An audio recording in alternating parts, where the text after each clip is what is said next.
no, Smith! No! Mother for two. There it is. All right. Super quick recap from last session. You guys, we picked up last session as you were just about to be assailed by the avalanche. The majority of you were able to get... Actually, I think it was... I had a feeling you would talk. What the fuck was that? That was Kevin's microphone, but he muted it But it's now. muted, okay. It was from him. All I heard was, I had a feeling you would talk. And now I don't know if Kevin's over there getting shook down by the mob. Or Brandon. I mean, one of It those would have been a lot two. more. It would have been a lot higher pitched voice. You know what? I'm gonna shake you down. I knew you would talk. All right. So yeah, you guys were had fallen into my trap of the avalanche. Gerard was able to get out of there without taking any damage.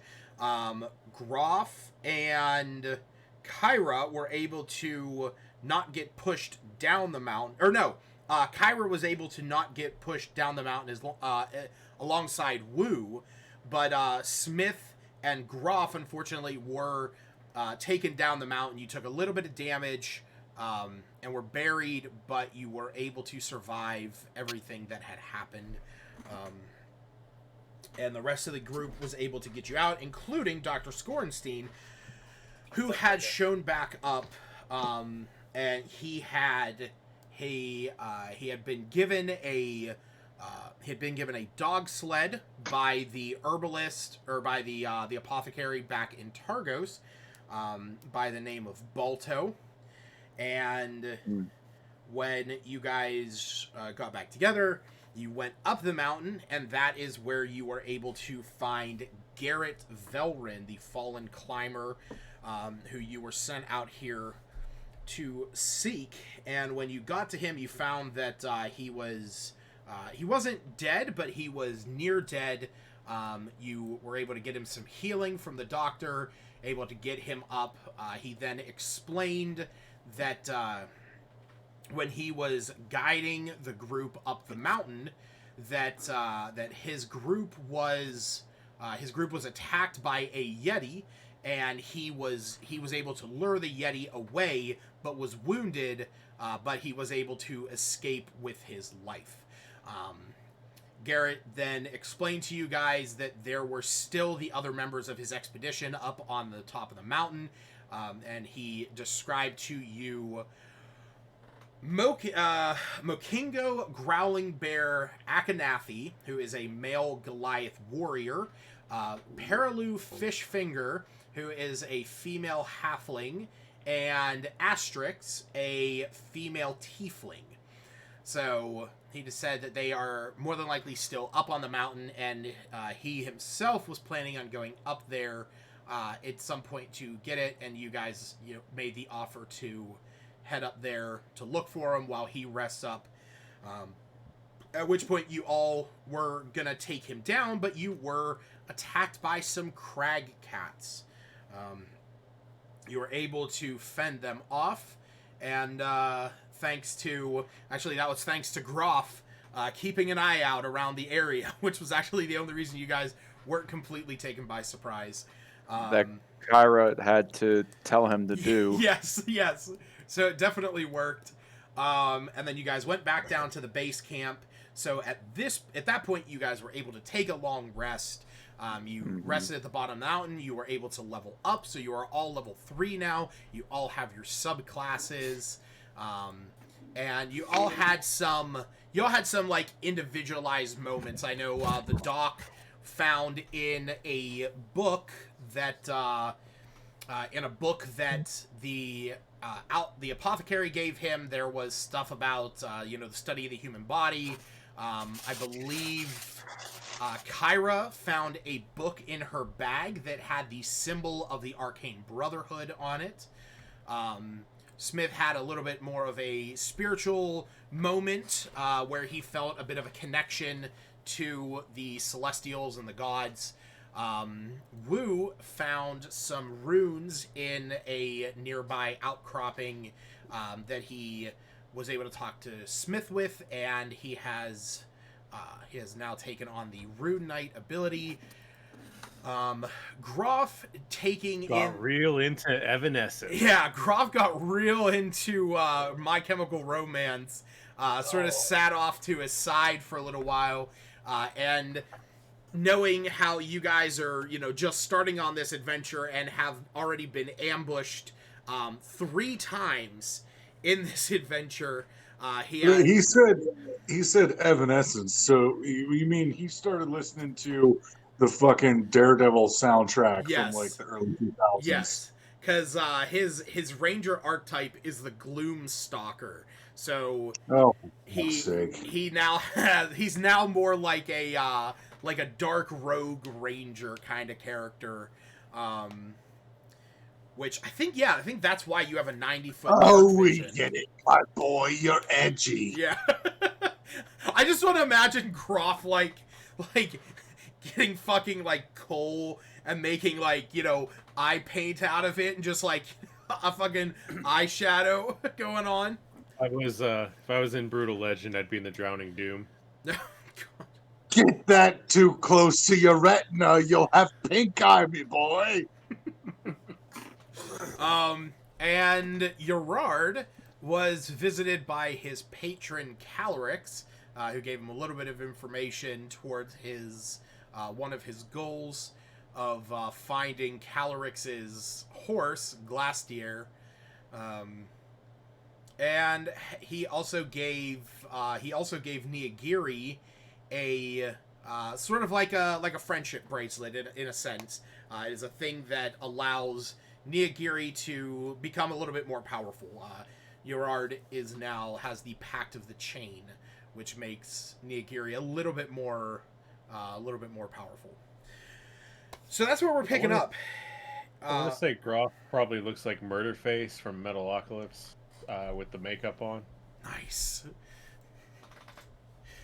Oh God, is he gonna? What do you mean, booze ain't food? I'd rather chop off my own digs all day than that. William Murderface.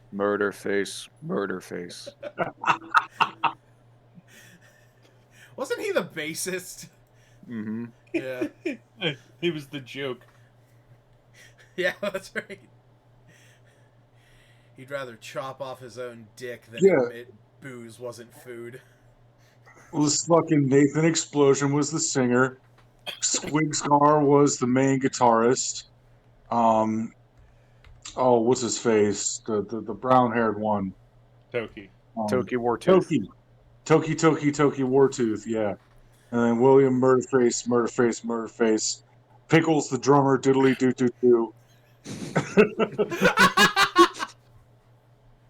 The fact that that's a character. Yeah. I love the very first episode when Mark Hamill just like straight faces introduces them all based on that song. Yes. Yeah. Anyway. Oh my God, I forgot that Mark Hamill was in that. Yeah. Oh my God. 2 roles. Oh my God. So this is session 6? This is session 6. Okay, and we are on the 7th of Hammer, the month of Hammer. I'm actually pulling that up right now because for some reason it won't keep me logged in on Fantasy Calendar. Yes. Wait. Yes. Because I think I updated it before we. Yeah, it's 9 in the morning on the 7th of Hammer. Okay. Oh. Oh yeah. Too early. Oh yeah. Oh, my next. I mean, we stayed up to like next midnight. character is gonna be a fucking like pessimistic. Hiya. Oh. He's like Tom. He's Tommy, but he takes depressants. Shia. Quia. Yeah.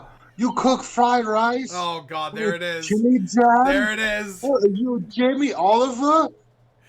Oh, I hated everything about it. You seppuku. Oh, this is why we hate you, buddy.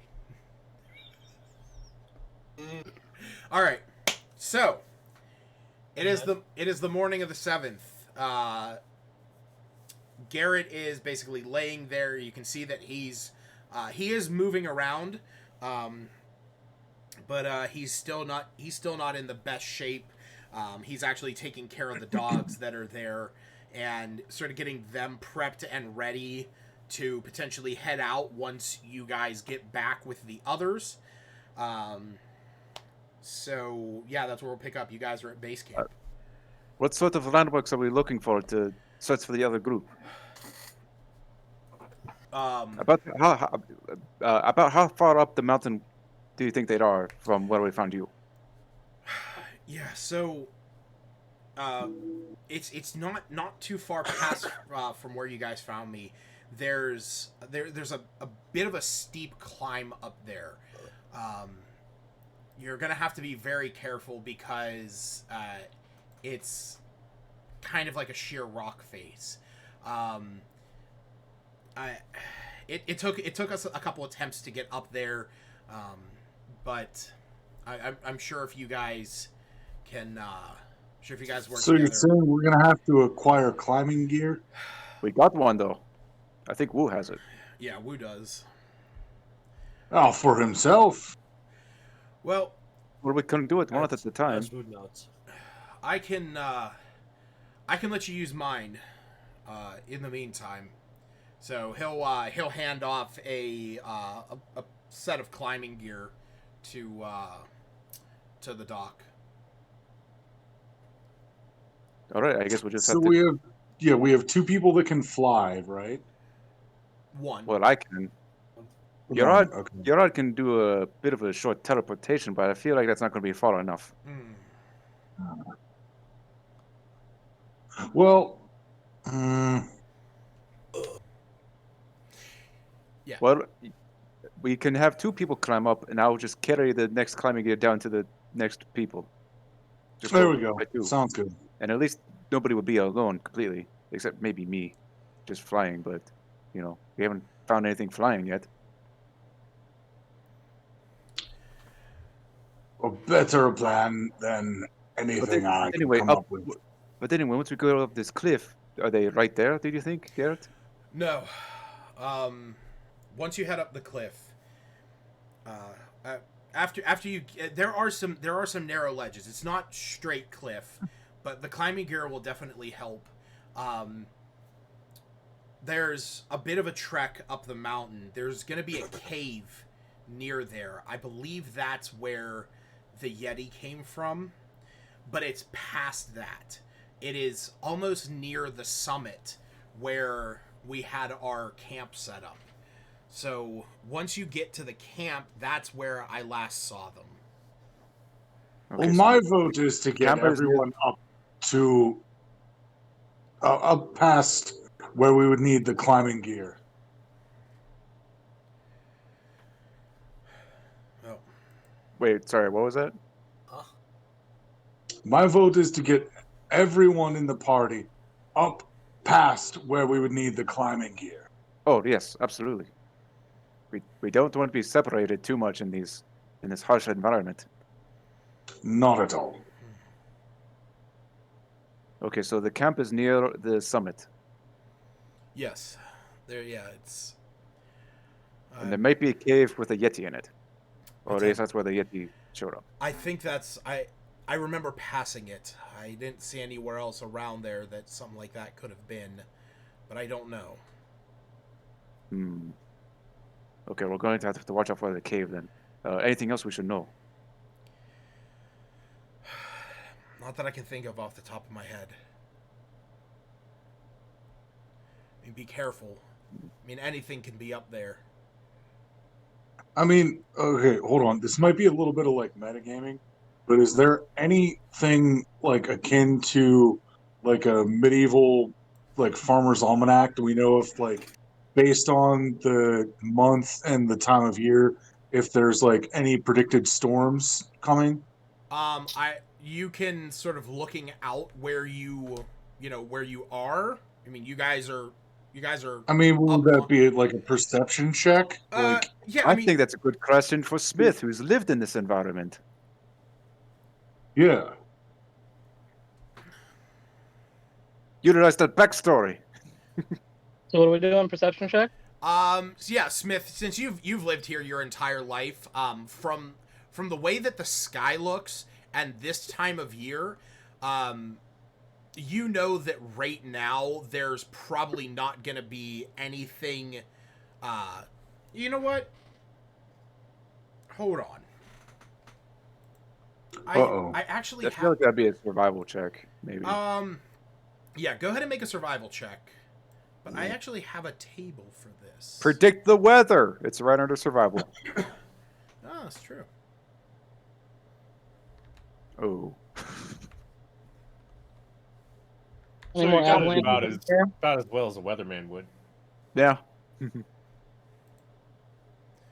All right. But because maybe he's around here, he gets advantage on it. What does our medieval meteorologist tell us? Sure. Smith, go ahead. Go ahead and roll again. I'll give you advantage. Hey. Yeah, there we go. 20! So,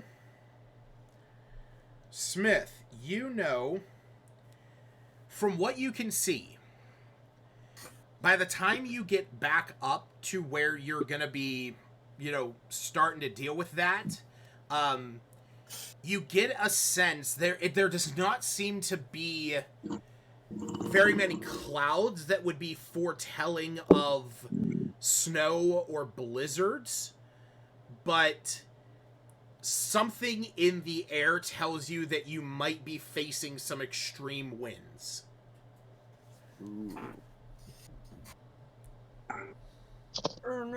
What do you reckon of it, Mountain Man? I don't think we have to worry about storms, but wind, on the other hand, might be another concern. Ooh. Just bundle up tight. Yeah, so we'll say with that, so your vision will not be impaired, but any dexterity checks will be made with a -2 during the 4-hour time span that the heavy winds are going on. All right. I wonder if that's going to affect my flying. I would say for your flying, the most that's going to do is, and I'm gonna roll a D8. What the fuck was that custom 728? Custom 728. That was a Rough. 69 D20. Oh Jesus. It was a nice roll. So yeah, we'll go. So we're gonna say that the heavy winds are blowing north. So they're blowing south to north. So that means that basically whatever maps, if there is an encounter that takes place outside or anything that is going north, if you are flying, you get it's like double movement. If you are flying against it, you get like difficult terrain. Okay. Interesting. So, don't know how much that's gonna end up playing in. That could be fun. All right, well, I'm assuming everybody's all rested and fed. Oh, by the way, guys, look at my shirt. It's got a beaver. Yeah, we know. I know. I love it. You like my beaver? Looking at my beaver. Just Look at like my my beaver. I was gonna ask, what is that from? Duluth Trading Company. Oh, okay. Yeah, they're very comfortable. They're soft as fuck. I love this shirt. Just got it the other day. Nice. I have one down the street from my work. Fuck. There's one in Pittsburgh. I know that. Alrighty then. So, we'll yeah. Unless you guys want to do anything else, we'll sort of move the group up the mountain. Up the mountain we shall go. Tara's finishing up her ration. She's ready to go. Okay. Loot at the ready. So, you guys loot and scoot. So, you guys continue back up the mountain. You make it to the area where you had faced the crag cat or the avalanche.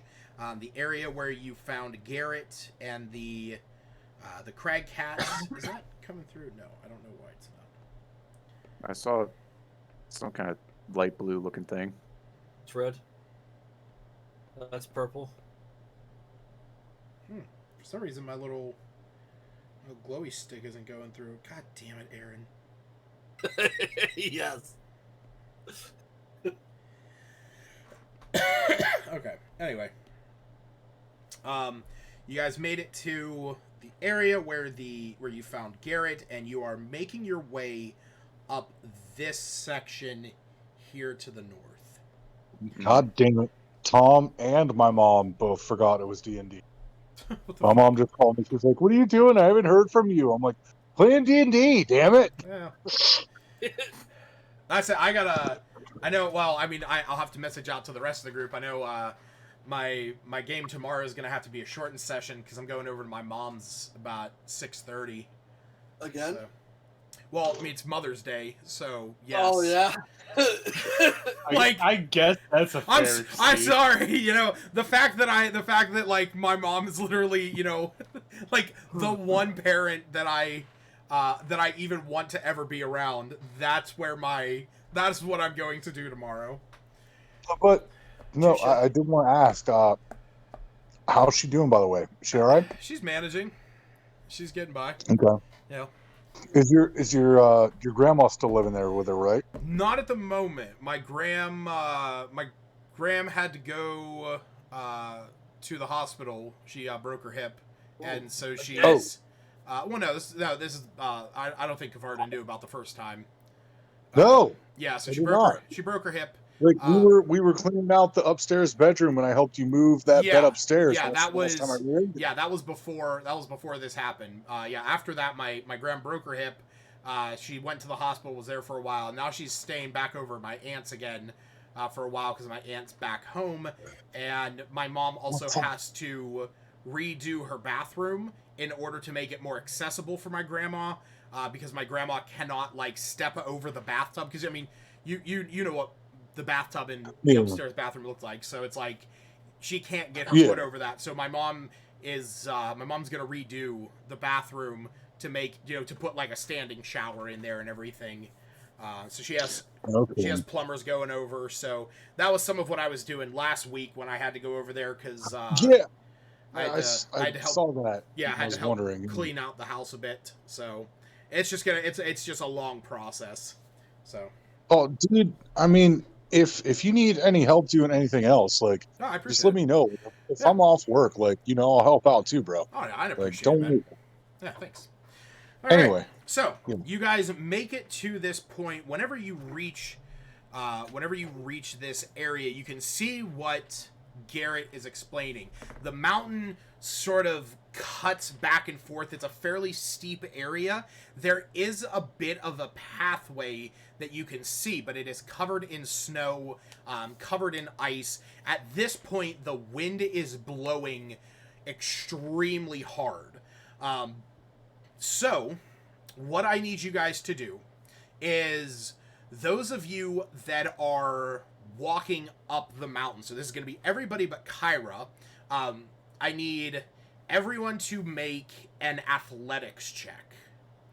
Kyra, go ahead and make an athletics check as well. You're just not going to be considered. You know what? No, I guess we'll include everyone in this. Oh boy. Acrobatics?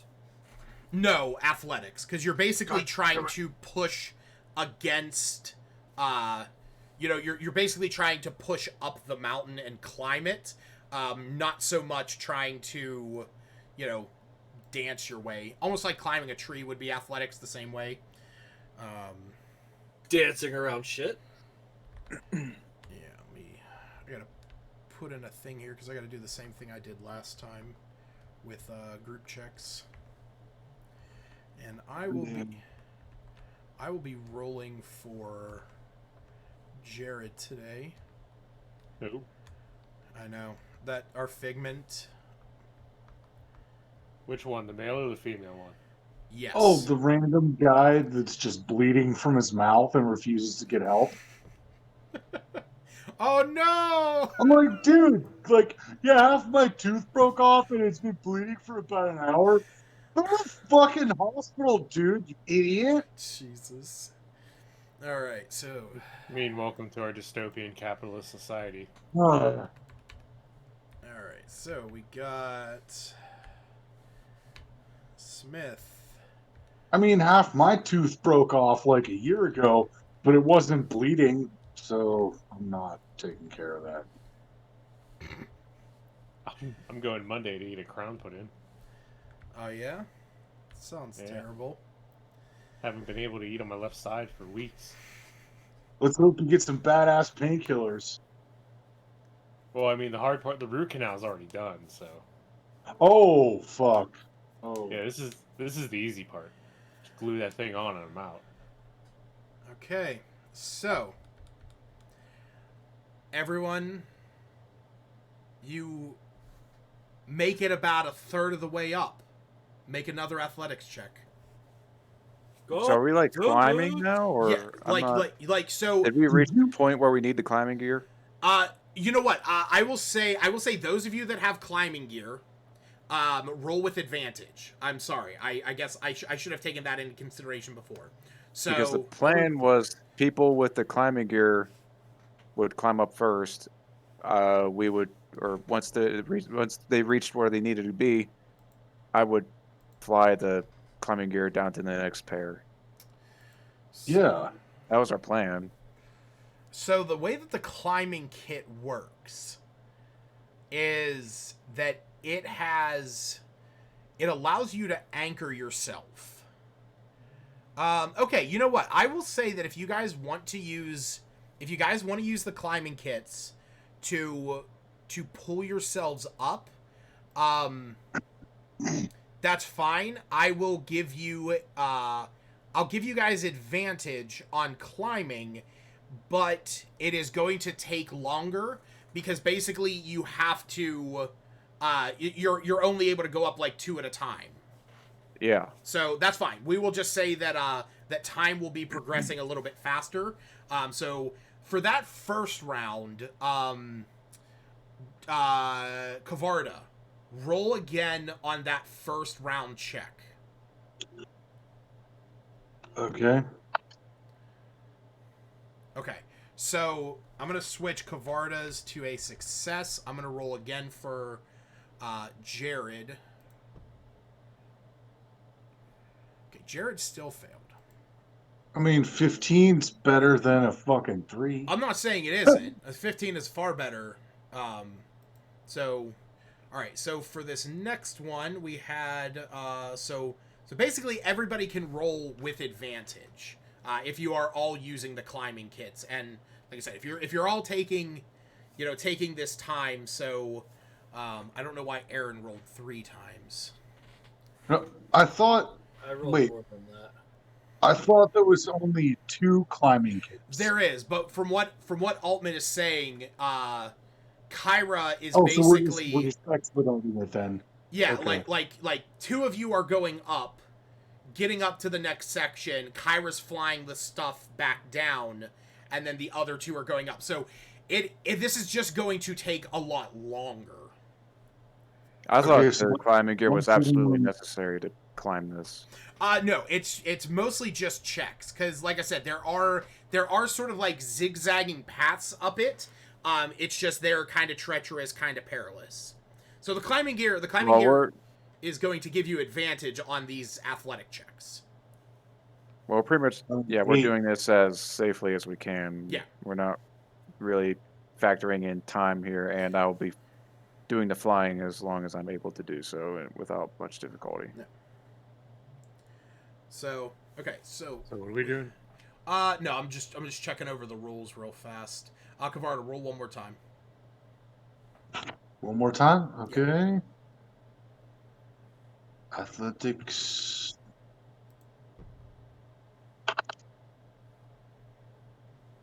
$14. Okay. So. All right. So that is that. All right. So I need everyone to roll one more time. Again, everybody roll with advantage. So you can right click your your modifier. Roll with advantage. Nice. Oh, motherfucker. Okay.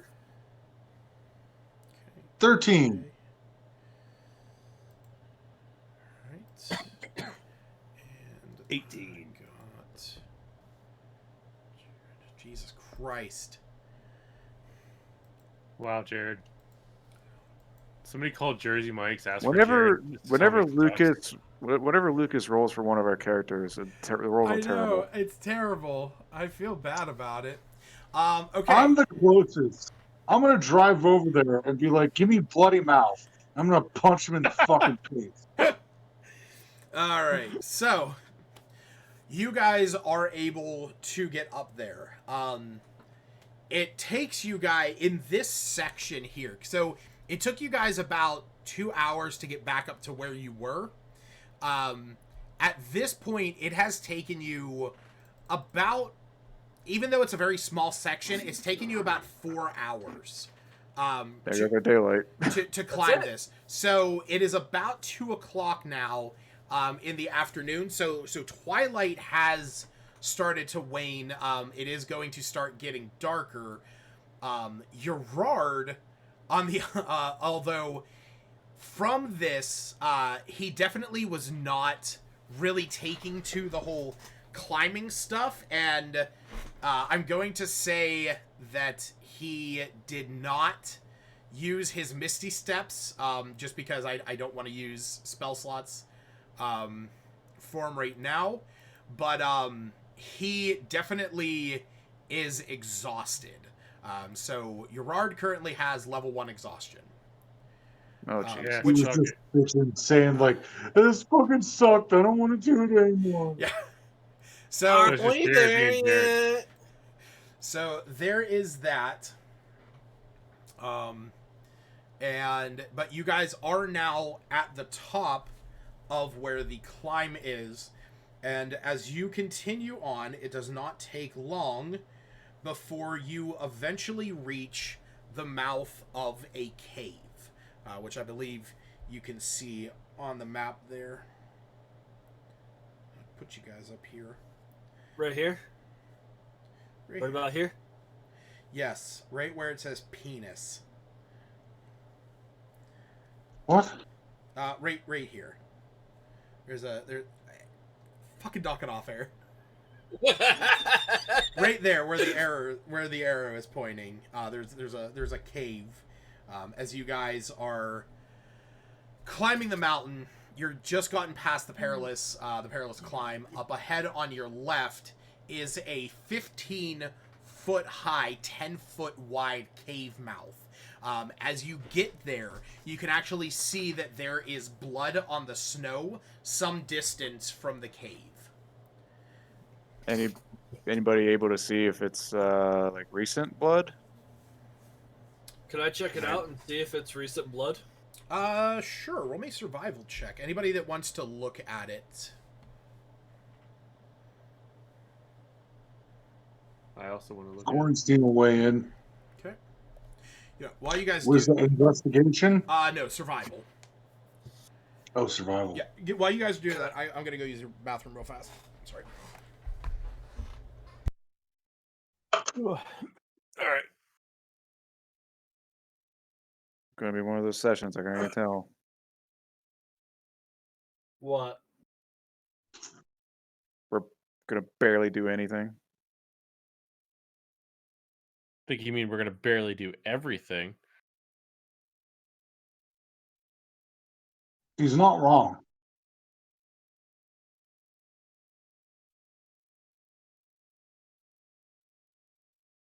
How is barely doing anything different from barely doing everything?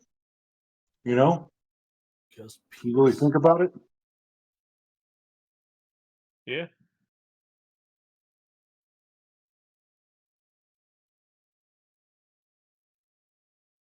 We can call it barely doing something.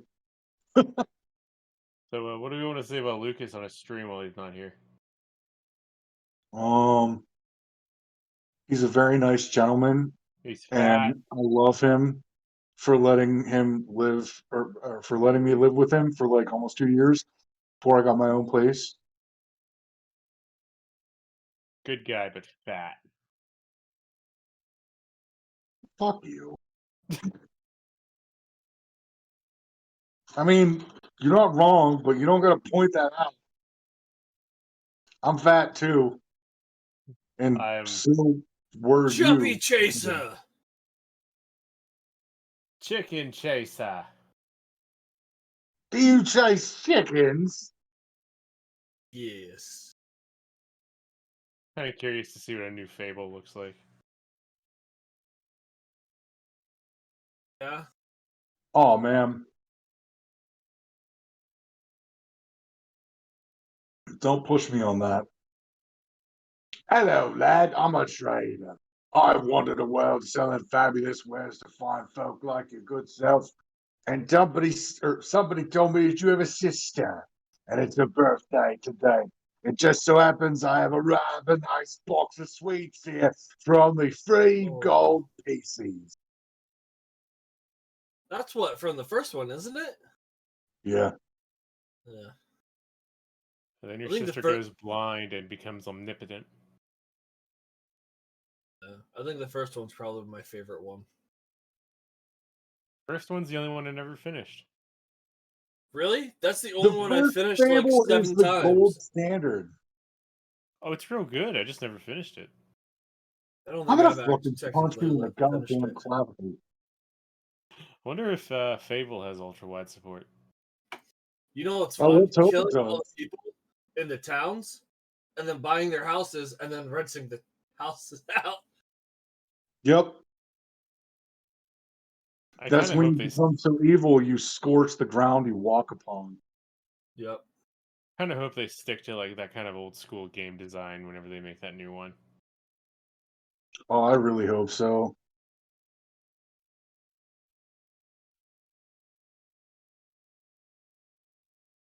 Like, literally, first Fable is gold standard. Fable 2, all right. Fable 3, sucked. hot garbage. So I really liked Fable 2. Fable 3 I liked garbage. until I got Hot to the end. garbage. I just remember the ending really making me mad because like I spent the whole game being as evil as possible and I saved everybody. Literally, it was like, save everybody, sacrifice yourself, or save your dog. And that was it. And it's like, really? You save the dog. I don't care Yeah, how evil you are. You save the dog. exactly. Because it not- that just takes a fucking mechanic out of the game. Like, oh, remove one of the features of the game by beating it? Are you fucking stupid? Why would I choose anything other than that? Right?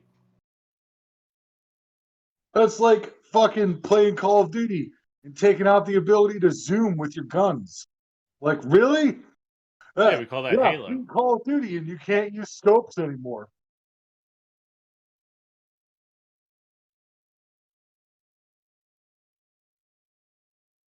Stupid. You guys should play Halo Dude. with me sometime. No. I don't think I want to. No. I mean, it's on Game Pass. All of it. Yeah, but I think about the concept of playing Halo with somebody, and I think about how I know you, and I don't think that would work out well. I mean, the game would kick me at some point, so I have to behave. It'd be like, all right, yeah, man, we got to get through this encounter. we tried like 4 fucking times. I don't know who kept sniping me, and you're just like, Covenant. like you're a copy of Master Chief. You're not the enemy. There can only be one Master Chief. What the fuck is going Oh, on? for fuck's sake! That's why I'm Stream not still playing going? that. Huh? Is your stream still going? Yeah. Okay. Good. You can see it all later. Oh, lovely. No, we're just talking about how nobody's gonna ever want to play co-op in Halo with Justin because he's gonna see that whoever he's playing as is or playing with is Master Chief. So he's gonna think he's an enemy and try to kill them. God. So, playing fucking co-op on Halo with Justin is like adding a fucking super smart human-controlled AI to every combat encounter. A really dumb one. Well, Team killing fuckwad. That's me. Oh god. I forgot that we were gonna try and play Mount Your Friends last time, and I'm looking at the fucking nipple dudes on my Discord. Oh yeah. Alright. So. that could be a good band name, though, if I could, right quick. Team Killing Fuckwad. Team killing fuckwads? Yes. Very marketable. Alright, so we're going to say that unfortunately, well, let me roll for your Rard just in case. No. Oh my god, what fucking garbage rolls. It's those new dice. It's those new Memento Mori dice. Killing me. Literally. Yeah. Well, Jared, but I mean, hey, he's expendable. So we're gonna say that Groff and the Doc are able to discern at least mostly what is going on. So, Doc, you can tell that what has happened here has the amount of blood that is laying here on the ground is enough that if this was one creature's blood, they're probably dead. Whatever this creature was that got, into an attack here.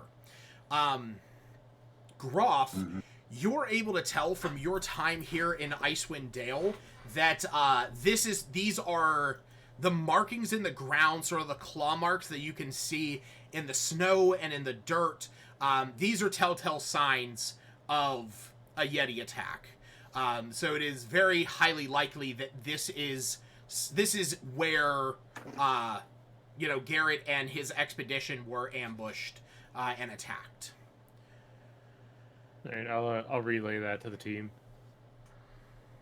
So wait, can I do a I don't know, would it be Well, let me ask you this. What do you want to do? What information are you trying to gather? based on the amount of blood and the, individual spatters Yeah. and whatnot, I want to see if I can tell if, they harmed the monster more than it harmed them. So, Like, being like that just being that you cannot discern the difference between Yeti and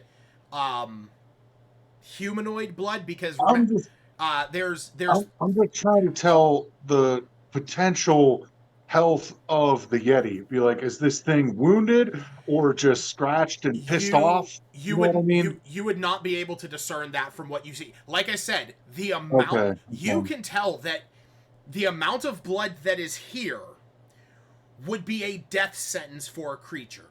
You don't know if that's one of the hikers, either because there was a Goliath, a Tabaxi, and a halfling. I will give you this. As a doctor, this is far more blood than what would have been ripped out of a single halfling. That is the information that I would give you. It could be. So I'm going to say, from the amount of blood here, if it's all from the same person, they're more likely dead. But if it's from multiples, we don't know what to expect yet. So, Gaslight, I guess we should get the move on. We're already That would be the wasting best. daylight. So is it clear to go into the cave, or are there tracks leading around the cave? I mean, you can see that there are regular tracks around the cave. I mean, it does appear, it does appear like there is often movement around here. If you want to roll me a survival check to try and discern if you can see how many creatures it could be. I'm looking for if there's tracks leading out of the cave. I wasn't sure if we had to go through the cave to get to the campsite, or if the campsite was somewhere else. No, you do not have to go into the cave to get to. There is a pathway that leads. There is a pathway that leads up and around. Okay. Do you think we should check out this cave first, or check out the campsite first? I mean, if there's blood Let's here, split the party. No, that's not a good idea. In the back of my mind, Kevin, in the back of my mind, is like, what if they're in the cave and they're like hung upside down, like the Wampas and Luke Skywalker and Empire Strikes Back? Yeah, I don't think we should split up. No, we should definitely not. Why not? Can I grab? Because according, I was talking to Smith about Yetis the other day, and he said they're very dangerous. We should, if there's going to be even one around here, we should be united against it. We should all be there together. Well, makes sense to me. That was a bad accent. I don't know what I'm doing. Well, Smith, is it common for Yetis to take their prey into their lair to consume, or?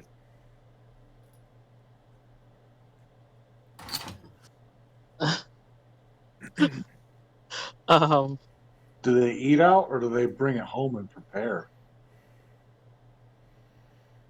I imagine they would take it home with them. Imagine that'd be common. Oh, so we should probably check out the cave then. Can I do like a survival check around the cave to see how many people I think are in there, like based on the Is tracks? there or whatever? Yeti poop? Sure, go ahead and roll. Check for Yeti Never mind. poop. I checked for Yeti Oh poop my and I God, just licked some Dovahkiin. snow. I will say that with the roll that you got, Dovahkiin, it's okay, Baba. Come here, Baba. Come on, lay down. Come on, no, lay down. Go ahead, lay down, Buggy. Go ahead, lay down, Baba. I will say that with that roll, there's a lot of tracks. You can't tell the amount. So you're not really Fair sure. enough.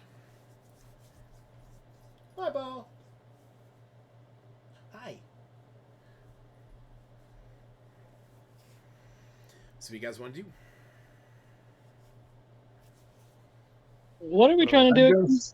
So, We're just heading deeper into the cave. What you are trying to do is Okay. you have offered Garrett that you will head up the mountain, find the expedition crew, find the three, the Goliath, the Halfling, and the Tiefling, and bring them back safely to him so that he can take them back home. Which technically he would be taking them over to Caer Konig. Yes, so that is the goal. It's a search and rescue. So how feel far like away we is the should- campsite? Sorry, how far away what? Is the campsite? So you don't know exactly how far away the campsite is, but you can see that the trail does lead. I'll more or less just kind of give this to you. The trail sort of leads like up and around.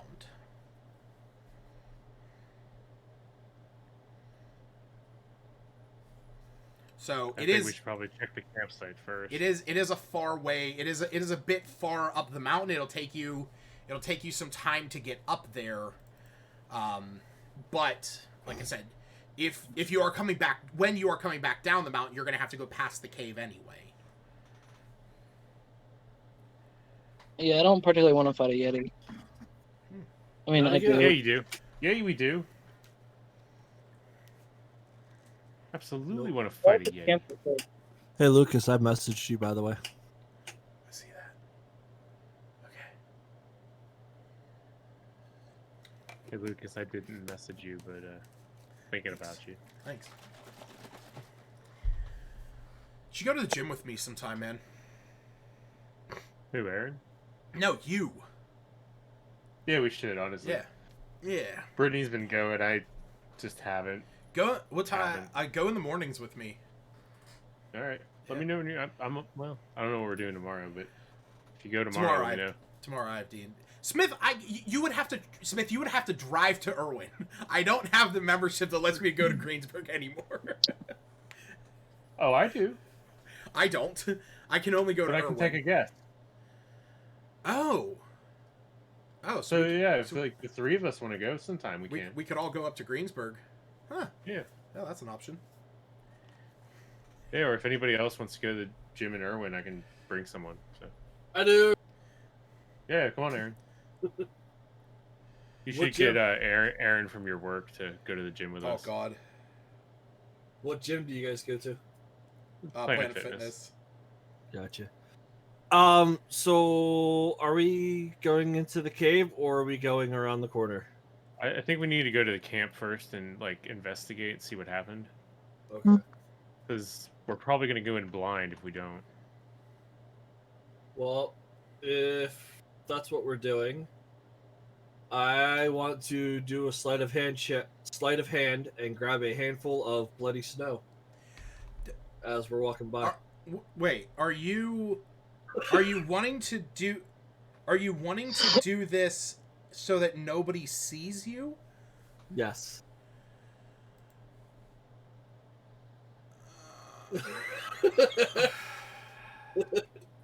Look, even I think this is stupid. Yeah. Okay. That's fine. Yeah, go ahead. I know you have advantage on it. Oh, why didn't that roll with advantage? Because it doesn't automatically, I think. God damn it. Well, now you just rolled twice. Yeah. Alright, fine. I was gonna go with the first number that you rolled on there anyway, so we'll put a 17. So let me check the passive perception of everyone in the group. Okay. Nobody has seen you pick up a clump of bloody snow. And nobody cares anyway. Yeah, it's also cold enough that it's probably not going to melt depending on where you put it. But I don't know where that is, because where the fuck are you putting this? I don't know yet. Oh god, I hate you. Alright. Oh, wait. Just so I understand. You picked up this snow super stealthily. Nobody even noticed. Maybe you just stand there holding it. So we look over and you're just holding this bloody snow. We're like, when'd you do that? Ah. That's it. God. What a shit. Alright. So, are you guys heading into the cave or up to the camp? Camp. My vote's camp. So we got 2 for camp.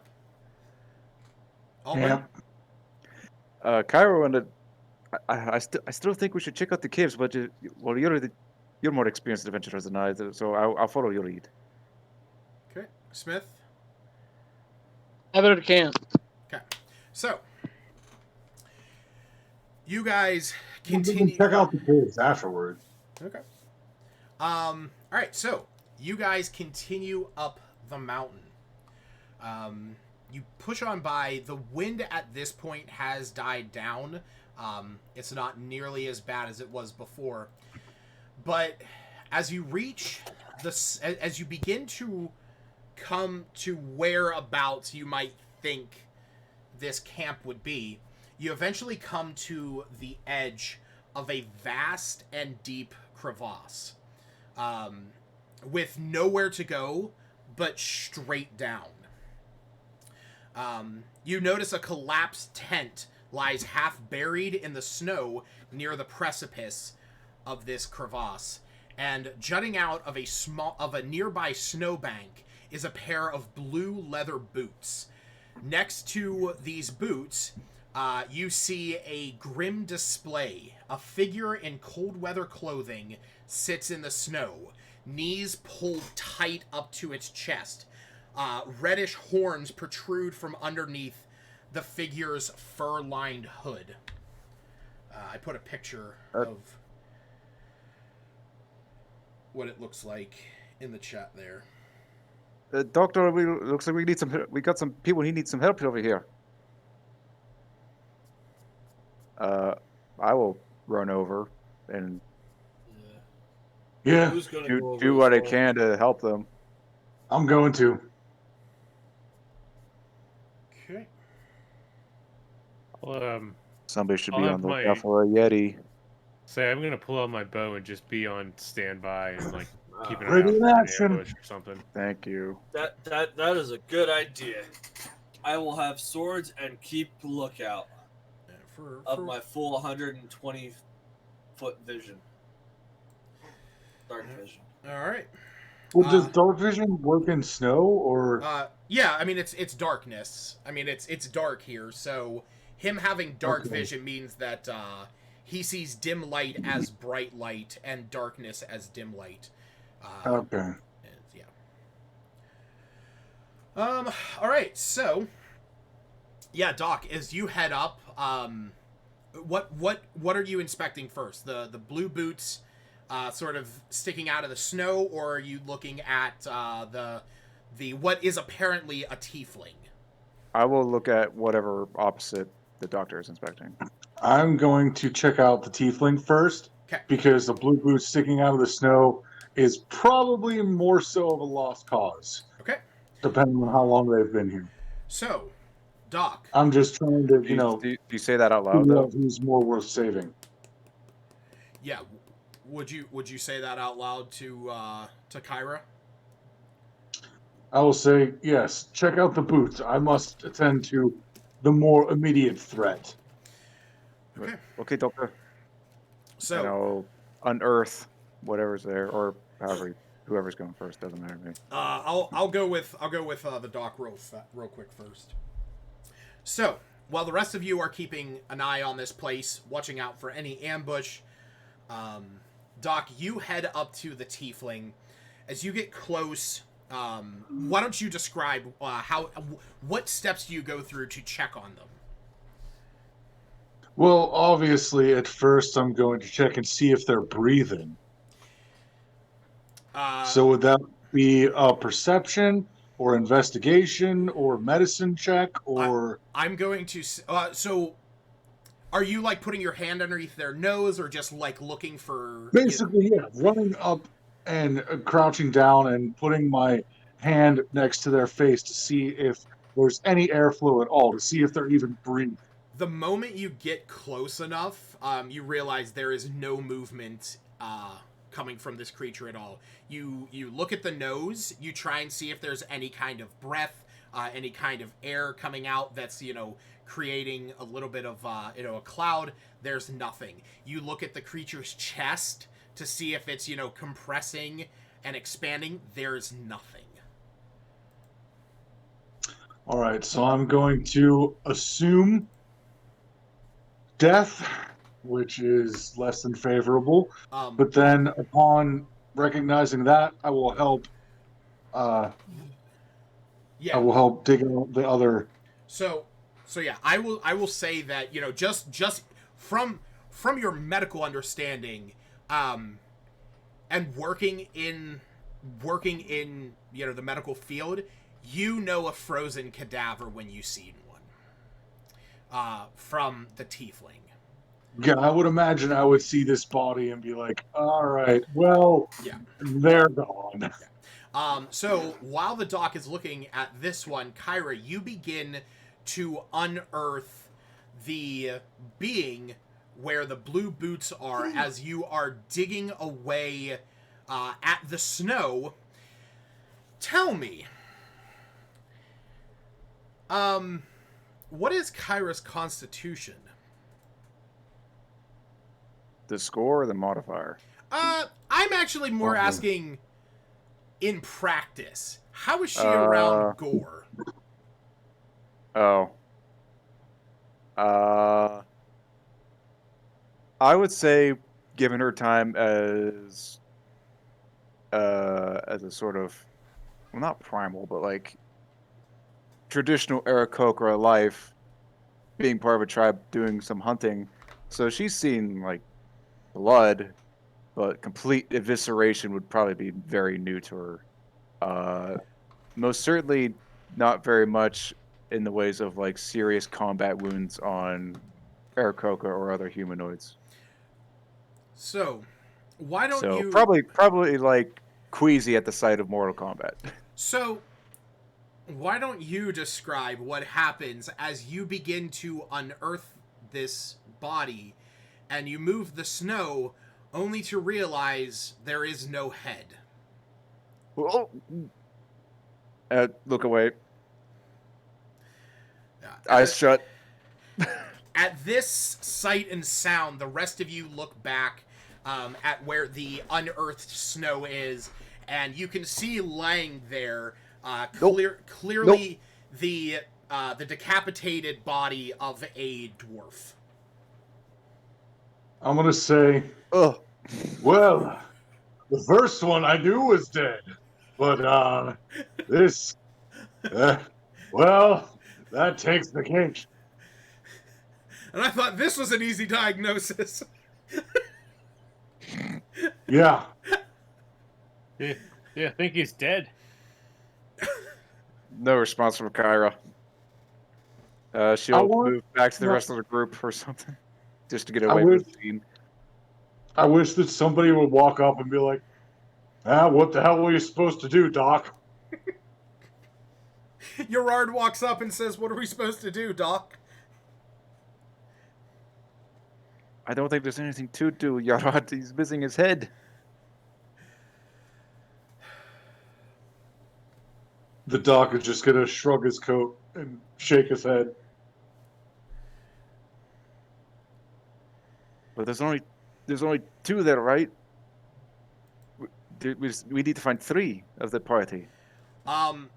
With that in mind, you actually remember you are looking for a tiefling, a halfling, and a Goliath. This is a dwarf, right? Yes, this is a dwarf. Oh.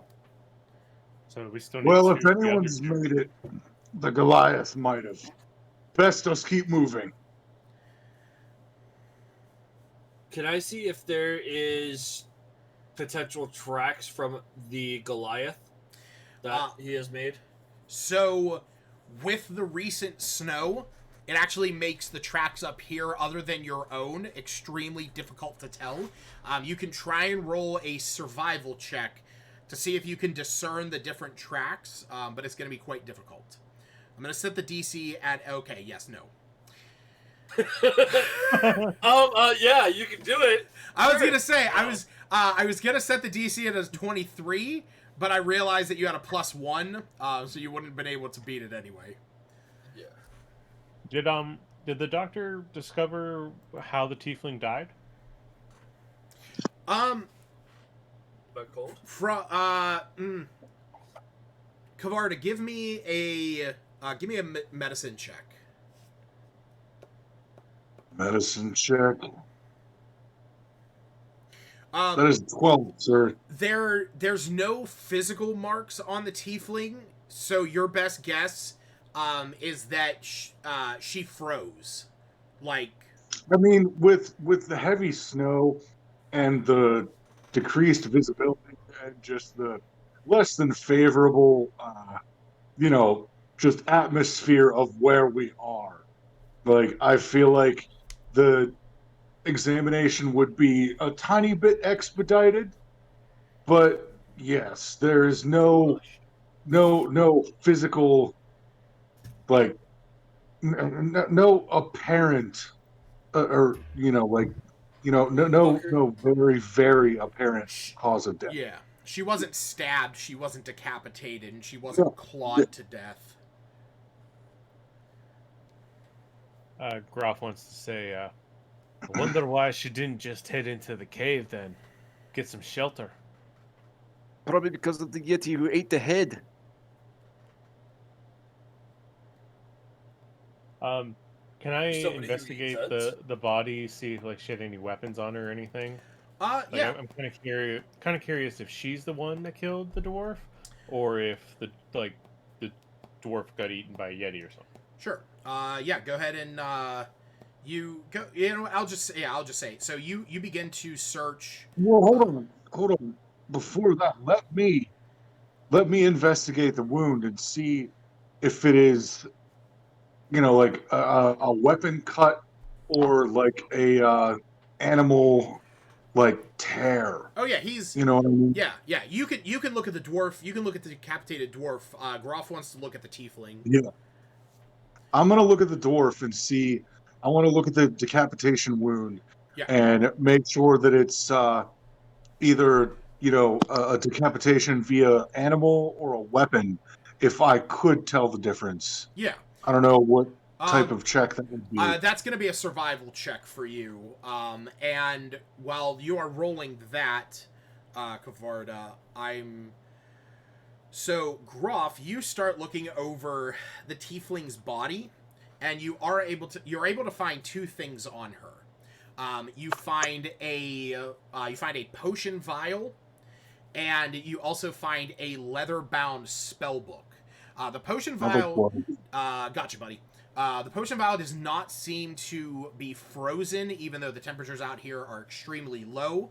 And the the leather-bound spell book is covered in some frost, but you are able to open it and read the pages on the inside. Yeah. You want to do him first, or? Yeah. So the doc, you can tell that this was not like a clean blade. As you're looking over the dwarf's body, as you're moving around, you find a few things on him as well. You find an empty wine skin, a half-eaten block of goat cheese, and a pick, like a miner's pick. But when you look at his head, it is not a clean slice. There's no signs of arcane damage, like no burns or anything like that. It is rough, jagged, raking, tearing and ripping. So this is telling you that this dwarf was probably killed by a Yeti. I want to say this wound, this decapitation, does not look like it was done by a weapon of any intelligent design. It is truly an animalistic tear. And you know what, Doc, give me a medicine check. Medicine check. Ugh, another 12. With how well the body is preserved, from your time here in Icewind Dale, you know that bodies out here in the wilds that are found, you can't really gauge a time frame that this dwarf had died. It could have been a week ago. It could have been a month ago. It could have been a year ago. The body's frozen solid. Yeah, the only thing that you can really determine is that the block of goat's cheese, with the fact that it's still, as it crumbles a bit, there is still a little bit on the inside that is slightly, still there. You imagine that this body's been up here anywhere from, 3 to 6 weeks. Okay. So I'm going to say at least the dwarf has been here for almost 2 months. Wait a minute, it was a dwarf? That's a dwarf? Yeah. Well, yeah, that was a dwarf body, right? Yes. Yeah. And we're supposed to be looking for a halfling, though, as part of the group. Mm-hmm. So where did this Well, dwarf come perhaps from? we've not found the right corpses. Seems like we're gonna have to go into the cave. Is there any way to check to see if it's one of the dwarves from the valley? I would say that if Groff wants to inspect, if Smith or Groff wants to see if they can determine that, since they would know the dwarves in the area. What would I roll for that? Just roll history. I was saying, Can it like, what are be, they gonna look at their can it be clothing and acrobatics? whatnot? Yeah, it's gonna be. Wait, what'd you say? What'd you say, Justin? Really wanted it to be acrobatics. Oh no. But oh man, you got. I was actually gonna give Justin. I was actually gonna give you advantage. On that. We'll take advantage. Sure, Smith. I'm in a good mood today. I also feel really. Oh my god. Whew, boy. It's slightly better. Maybe if he had a head, I could tell you. Oh, don't need reminding of that.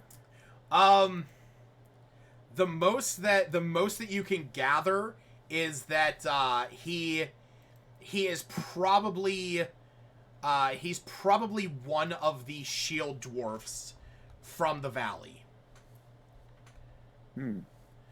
So that is really the only thing that you can really gather is that it's probably one of the shield dwarfs. Okay. Well, I propose that we keep moving to find our intended targets / reluctant victims. Well, keep in mind, there is no more forward. Forward is a giant crevasse that leads straight down the mountain. There, the crevasse. Feel it. With your so, might. so I guess we're going to have to check out the cave then. Yeah. Oh, by the way, Justin, you're a mountain dwarf. Shield dwarves are basically the same thing in Icewind Dale. Okay. Yeah. Okay. If we're going to check out the cave, and there's a strong possibility of a Yeti there, allow me to prepare some of our frontline folks, and I will cast Aid Oh, nice. on... Let's see. Choose up to 3 creatures within range. Each target's hit point maximum and current hit points increase by 5 for the duration, which is 8 hours. I will cast that on Wu, Smith, and Dr. Scorenstein, I suppose. They're up in the foray combat usually. So, what? Plus what to temporary hit points? No, your hit point maximum and your current hit points are increased by 5. Yep. Oh. So Shit. the way that you change that, Kavarda, if you tap where it says max HP, there's going to be a thing that gives you max HP modifier. Just up that by 5. Okay.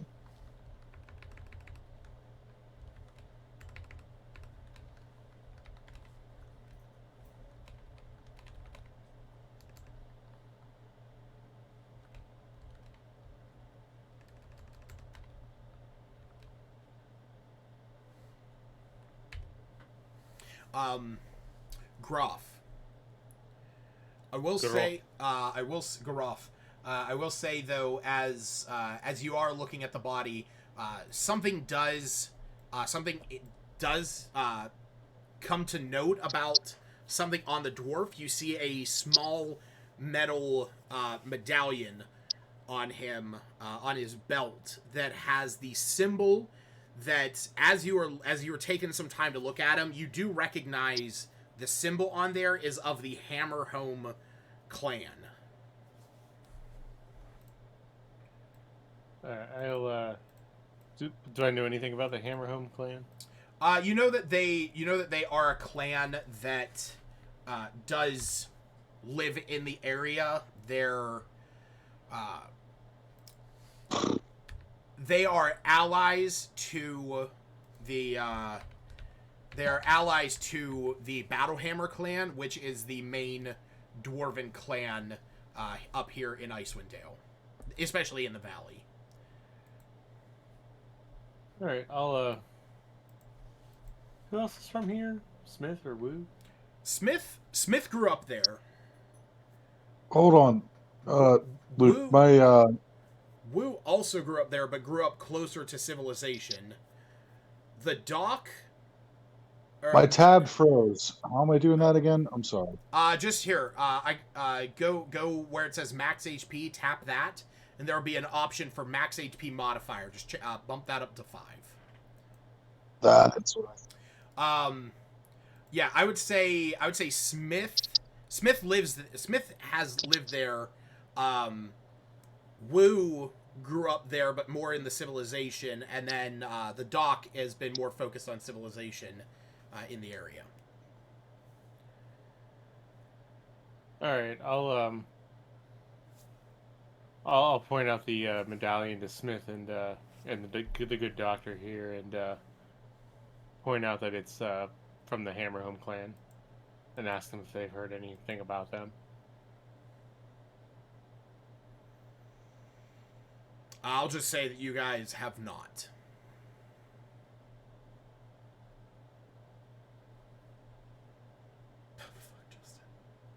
Sorry. Unfortunately not. I haven't heard anything.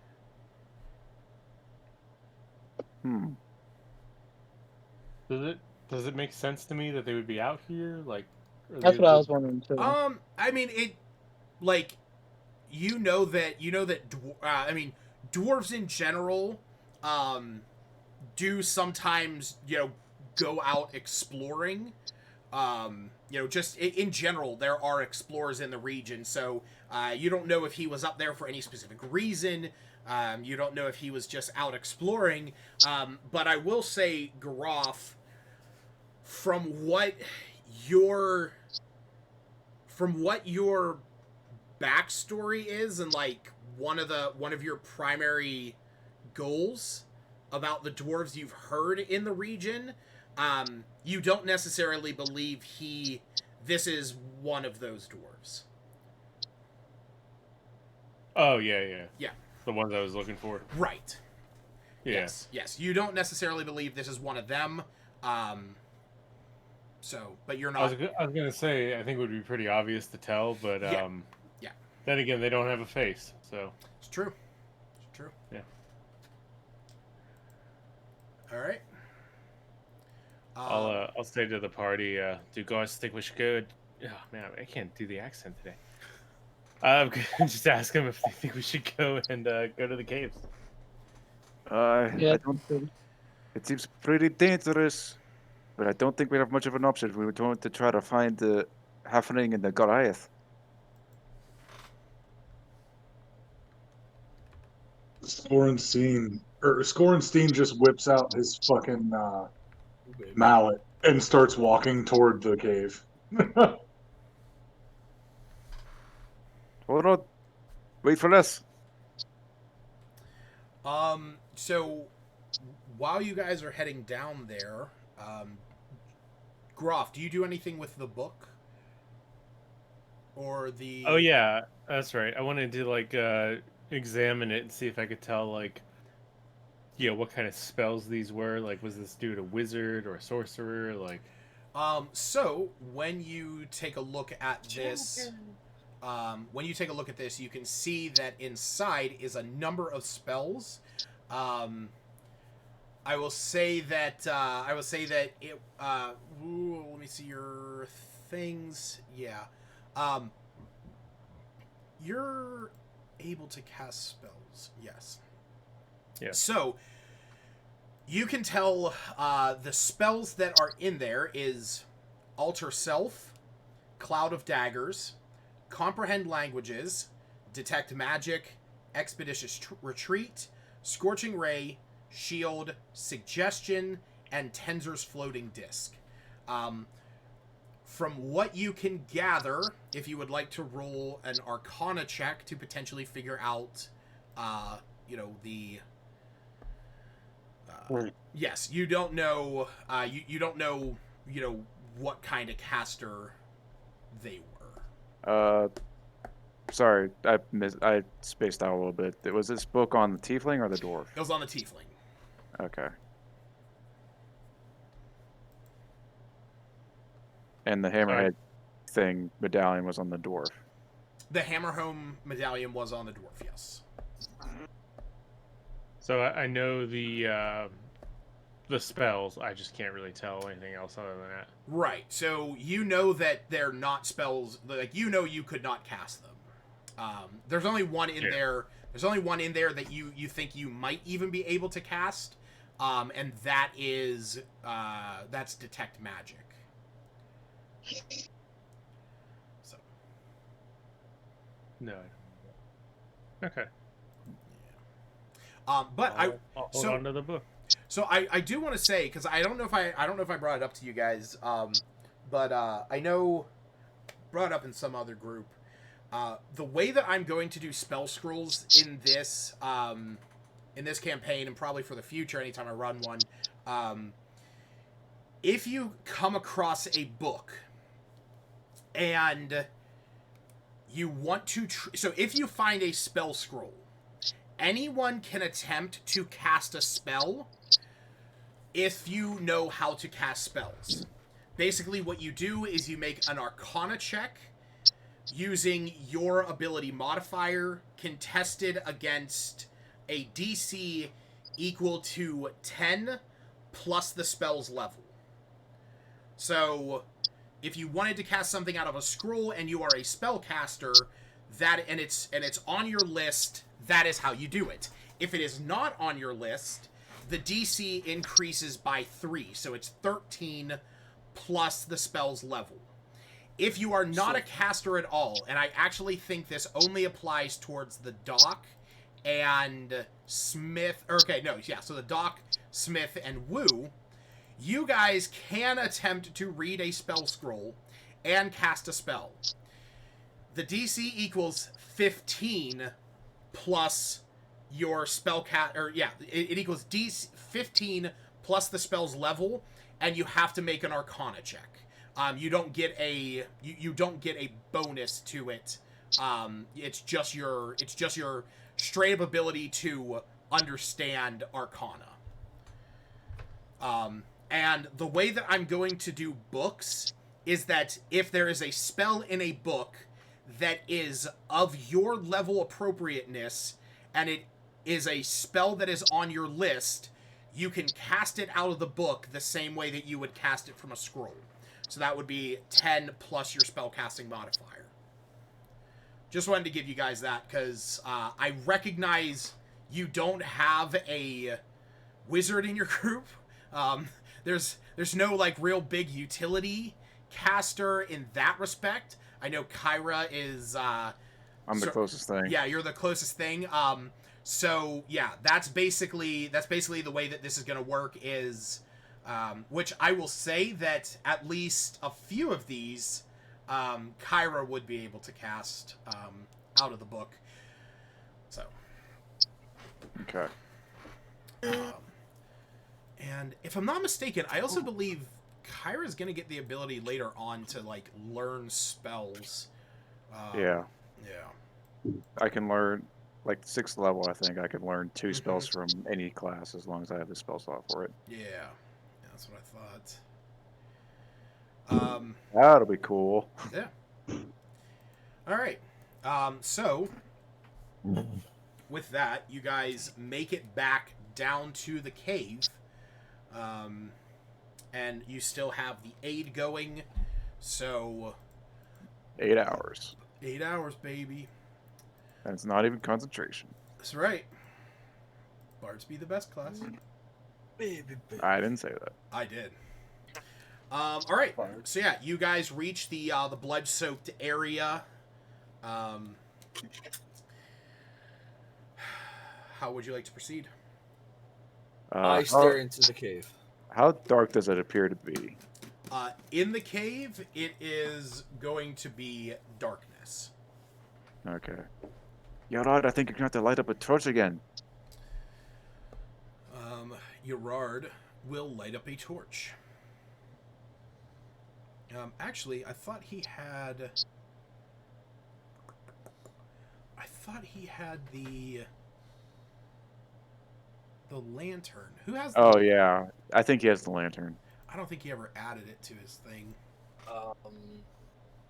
Somebody had a lantern, yeah. Yeah, he had the bullseye lantern, I believe. Or no, he had the hooded lantern.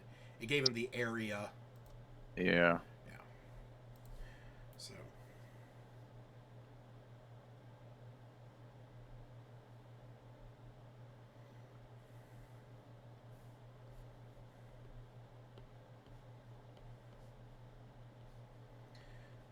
So, like I said, this opening to the cave is like 10 feet wide. Yeah, big enough for a Yeti. Yeah, big enough for a Yeti. So How far into it can I see? You can see 120 feet into it. So give me 1 second to get you guys set up, because while it is convenient to keep everybody on the same map, it is slightly inconvenient that everything is on this one map.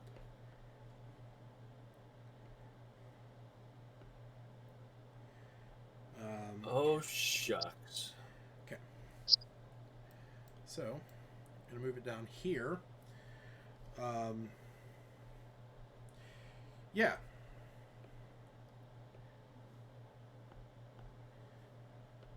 So I will put, oh my god. I hate that I have to, like, double tap shit. Okay. There we go. You are able to see into this cave. It's about 20... The cave has a 20-foot high concave roof. Most of the floor, as you get in here, you can see has fallen away. Off to the left, you can see that it goes down to a sort of like a caved-in area. Over here? Yeah. So as you get further Oh, in, right here. Yeah.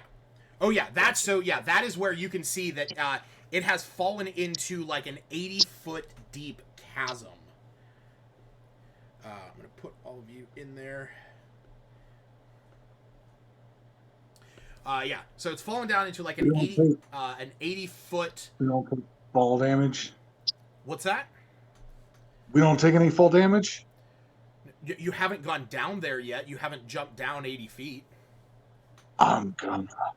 Okay. I mean, you'll take 8d6 points of... I did. Check the doctor down the hole.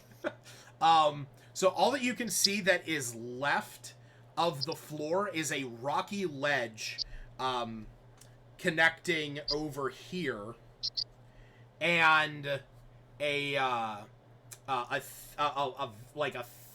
1 foot thick sheet of ice that spans this area.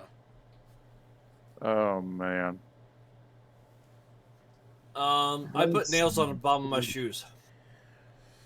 Okay. Unfortunately, you inserted them the wrong way. Now you just have a bunch of nails stuck in your foot. So are you talking about you're putting on the boot tips from the climber's kit?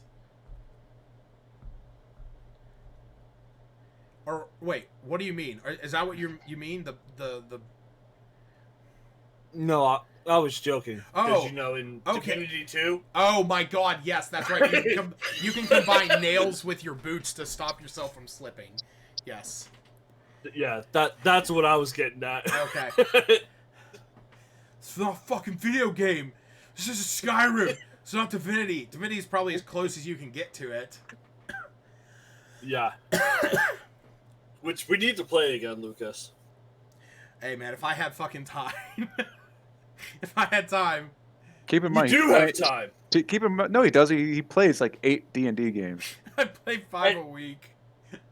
And he also sits and play games on I his do. PC. I do. I play at night whenever I'm home and I just want to relax and play roguelikes. Not think about stories and choices. Yeah, and he's like, quit being a bird or hobo. Yes. To my other group. All right. No, you called me that in Divinity 2. Oh yes, no. When we did fucking play Divinity, and you were like, "Oh, we're gonna kill everybody here." Okay. Yeah.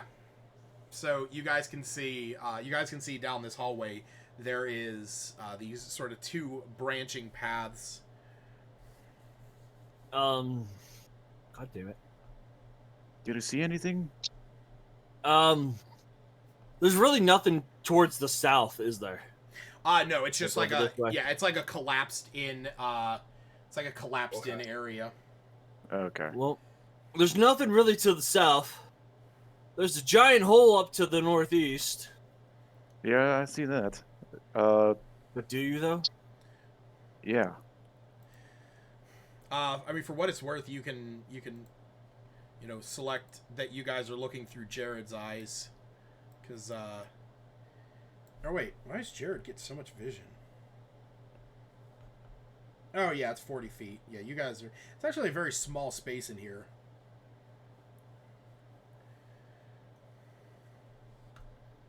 The fuck, Groff?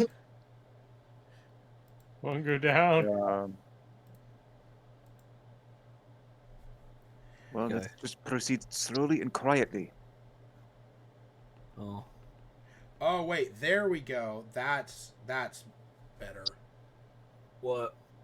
Yes. Now it's more appropriate to what you guys would see. God damn it, Groff. Yeah, because I'm trying to. For some reason, it didn't actually save all of your visions.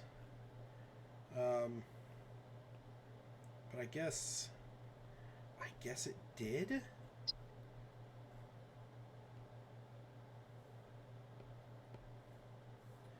Hold on a second. Sorry. Damn it. Well, I'm gonna move up 10 feet over here, Okay. kind of like just before the cliffside, and kind of see if I can see anything else. Mm-hmm. So, I'm gonna grab a drink and I'll be right back. Yeah. Here you go. No? Don't want it? Okay. Lucas? What? No thanks. Oh, You dude, want get drink? get a pair of scissors. Get a pair of scissors and cut the nipple off, and then like drink it like a straw. What? No, don't twist it. Cut the I got nipple. No, I don't want to cut the nipple. Why would I want to cut the nipple? It's a good way of doing it. Oh, that's why. Oh, hold on. Okay, so if that's the case, Damn it.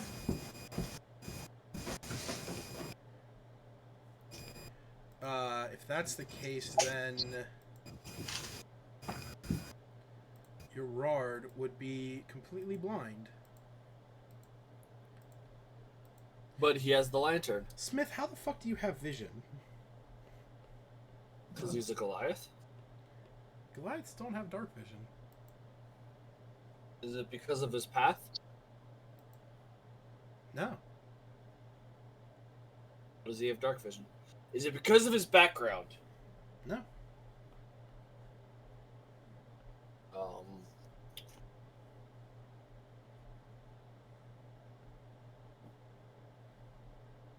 What is his, Oh, there we go. no, I'm blind. Yeah, I did accidentally make everyone blind.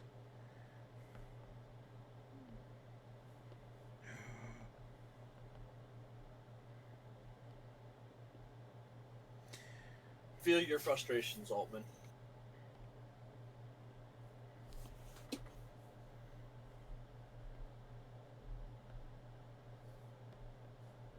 Can you give me my character? Can you stop moving your character, you piece of shit? Fucking asshole.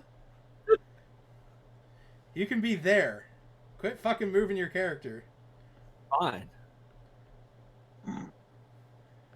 God. Alright. Let's... Is Kavarda still there, or is he asleep? No, I'm here. Okay. I just ha- haven't heard you in a while, so I'm just checking up on you. No, I'm here. Wait a second. Oh, that's why. I realize now. Yes, Yeah, now you done that's fucked up. correct. That's correct. So now, Kyra, Smith. No, Kyra can still see. What the shit? Oh no. Okay, if you reload your page, Kyra can't see. Okay, no, that's correct because Kyra and Smith do not have dark vision. But if I go on to Jared, Who has a lantern? who has the lantern, and I enable the lantern, because everyone should have vision turned on, but light source. Okay, cool. It's still taking me like almost a month to figure out all this new shit. Okay, so I'm gonna put Woo there because that is where Woo be. Nope, we'll be there. Okay.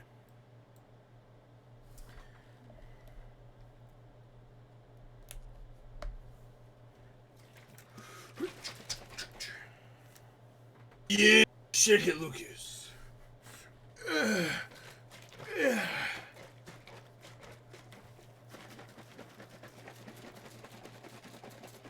Hey, I've got one of those in my closet, I think. A shake weight. Yep. Sure, use it every day. And you at least 10 use that years motion ago. every day. About 3 10 times a years day, ago, some there was days. a wrestler that came out with a shake weight. And his whole gimmick was that he was very bisexual, and he really was. That's it. It was just, I don't know, borderline uncomfortable.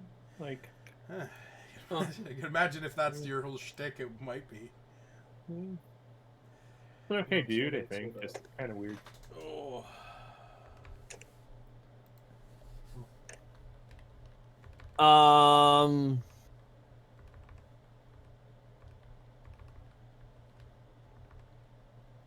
I guess Woo's going to kind of move.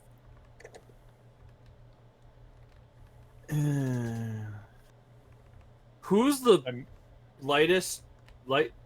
Who weighs the least? I mean, probably That's Kyra. probably me. Yep. Yeah, but you can't see. Well, I'll move up. What are you talking about, Woof? Woo? I mean, she could also take Um, the lantern. That was going to be my next thought. Was Woo's going to ask Kyra if she could grab the lantern, and there's an icy patch over yonder. See if she can fly over it Okay. and see what's just beyond that corner. All right. I'll do it. Okay. I'm gonna give you the lantern. Gerard, give me the lantern. Okay. Over here to the west?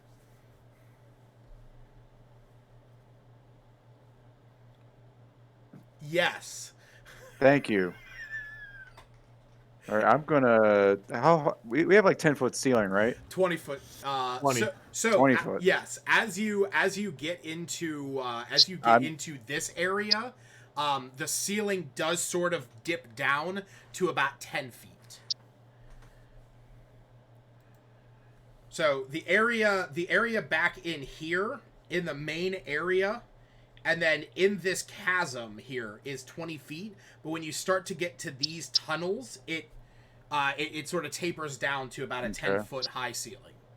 I'm still gonna skirt over. Yep. Just barely above the floor. Okay. And I'm gonna take a peek around this corner. Roll me a stealth check. Oh boy. Should I stay here or move over here? You can just stay there. Stealth. Oh, that's 8. 11.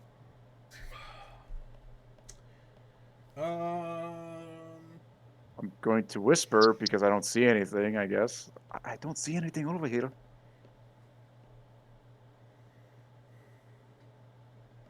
Does she, Lucas?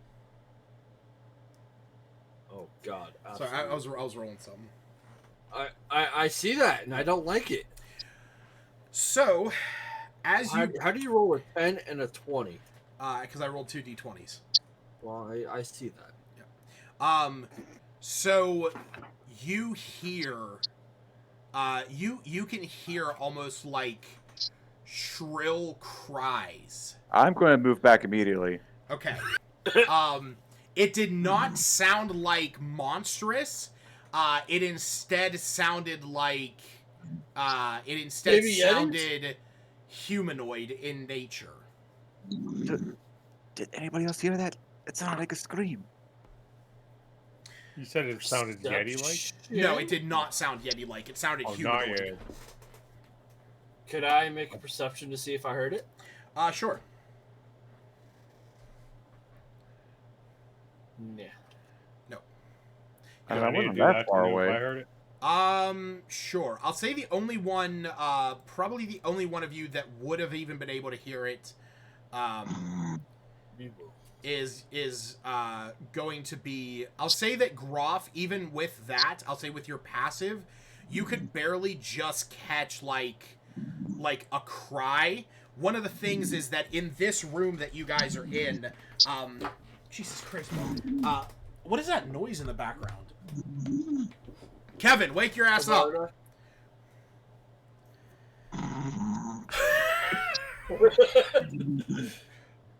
Yeah, He was saying he was awake like 10 minutes ago. Like, Yeah. literally 5 seconds ago.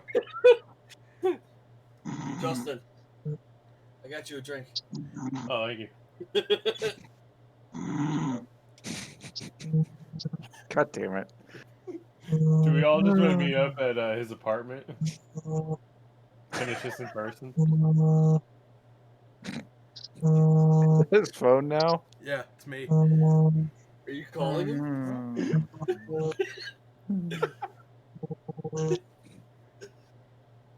Somebody clip this segment. Why are you calling me a messenger? Because you fell asleep. My bad. It's all good. All right. I have been up since 6 this morning. I know. You work in the mornings. I get you, man. I feel your pain. I've also been up fairly early this Yeah. morning too. Say, So I know. I feel your pain. Yeah, buddy. I get you. Me too. It's all I good. woke up at 9. Fuck you. I I was up Oh, I know, right? I was 4 up or at 5 6. o'clock my time. Yeah, I was up at fucking 6:15.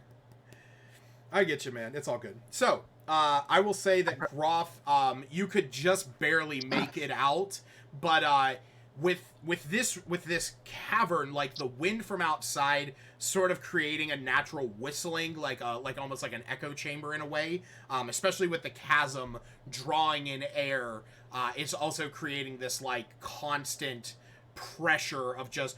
Whoosh. I heard a scream down there. So wait, am I sure it was a scream, or do I think it might have been just the air? I'll say with a 16, you would be more pressed to believe that it was a scream since she said this. Had she not, you might have just imagined it been quick air. Okay. Who's gonna go check it out? Be careful over the ice bridge. I'll go with him. It's very narrow. We're gonna need whoever's the toughest amongst you should be up first. That'd be me, laddie. What do you mean you? But you use a bow, Groff. That's a good point. That'll be you, laddie. I'd say either Wood or Smith should be up front. And if I'd hold off on Smith coming across first. well, one of you strongbow should be up front, at least. I'll go. I've got no issues. Going checking it out, and I have the wrong thing clicked. So I'm gonna go across. What would you like me to roll? You're going to make a dexterity saving throw. Be careful. The bridge Dex save. Yes. Okay. And then as I'm going across, I'm gonna kind of keep my head on a swivel Okay. and be looking in this direction. Make sure I don't see anything over here. Okay. So- Is anybody else attempting to go over there with them? Me. Not at the moment. I'm waiting for another guy. I'll go. I'll be behind the two people up front. Okay. I'll be behind the next two people just to keep a light on. So, I'll go. Dex save. yes. So we're Um, gonna say the dock and your I'm ward. not being on the. I do not want to be on the bridge at the same time as everybody else. Yeah. So I need. Like cross, like let me cross first, and then let me peek over and see what is over in that direction. I don't really want everybody coming over all at once. It's very narrow. Okay. And I Yeah. also don't want the ice to break and us all fall down. Yes. That's why I was going over there first, just to kind of peek and see what was going on. So yeah, actually, because before you all start to step onto there, Woo, when you step onto there, about how much does Woo weigh? Woo weighs as much as An average human? Yeah, so 175. Okay. So you weigh about 175, and your That's what equipment an is average almost 100 human is. pounds. Yes. So, as you start to step across there, Shit. you get about halfway, and you start to hear the ice creak and crack under your feet. I jump Which direction, back or forward? forward. Okay. Good, because we're all punched up at the back. So Yeah. you go to Just because that's where my momentum's already going. You go to jump forward, and as you do, the ice underneath your feet sort of gives, and you don't get enough traction. You just barely miss the edge, and you do fall. I cast Featherfall. Oh, do you? Okay. Yes. All right. So, A falling creature's rate of descent slows to 60 feet per round. okay. That's 60 feet. Wait. That doesn't sound like that's much slower. it is. It's because it lasts a minute. So, Oh. because the thing to keep in mind is that in D&D. Oh, here we go. If the creature lands before the spell ends, it takes no falling damage. Right. It can land on its feet. Yes, because a creature in D&D instantly falls 500 feet per round if it is Holy falling. shit. That is how quickly people fall. Just terminal velocity instantly. Yes, basically. Okay. Well, I mean, I guess that's true in real life to a certain extent. So, Woo, the ice shatters from underneath your feet. As it does, you begin to fall quickly, but you're suddenly almost enraptured in this, feather-like, Jesus Christ. Feeling. In this, feather-like grasp, as you are slowly wafted down. And how far away? How deep is it? It's about the 80, chasm? 80 feet down. Yeah, so we can't even see that far down. Right. Oh. Oh, shortly exclaim. Oh no, Woo! Well, yeah, I was gonna say, Dive out. yeah, not Groff, but Woo, you can see up that far. Like, you can see them. Oh, yeah, Groff has 90 feet. So, yeah, Groff, you can see down into, where this crevice has sort of come to a point. You can see Woo has sort of landed down there softly. He hasn't taken any damage. Kyra will be peeking over the. Kyra will be peeking over the edge. And be like, Woo, where are you? Because she doesn't have dark vision, so she can't see anything. Yeah. Are you alive down there? How far down is he? 80 feet. 80 feet. 80 feet. Would I be able to hear Kyra say that? Just, it's barely carrying over the wind. It's almost as if it is a whisper on the wind. She will increase the volume if she's not getting a response, gradually. Woo, are you down there?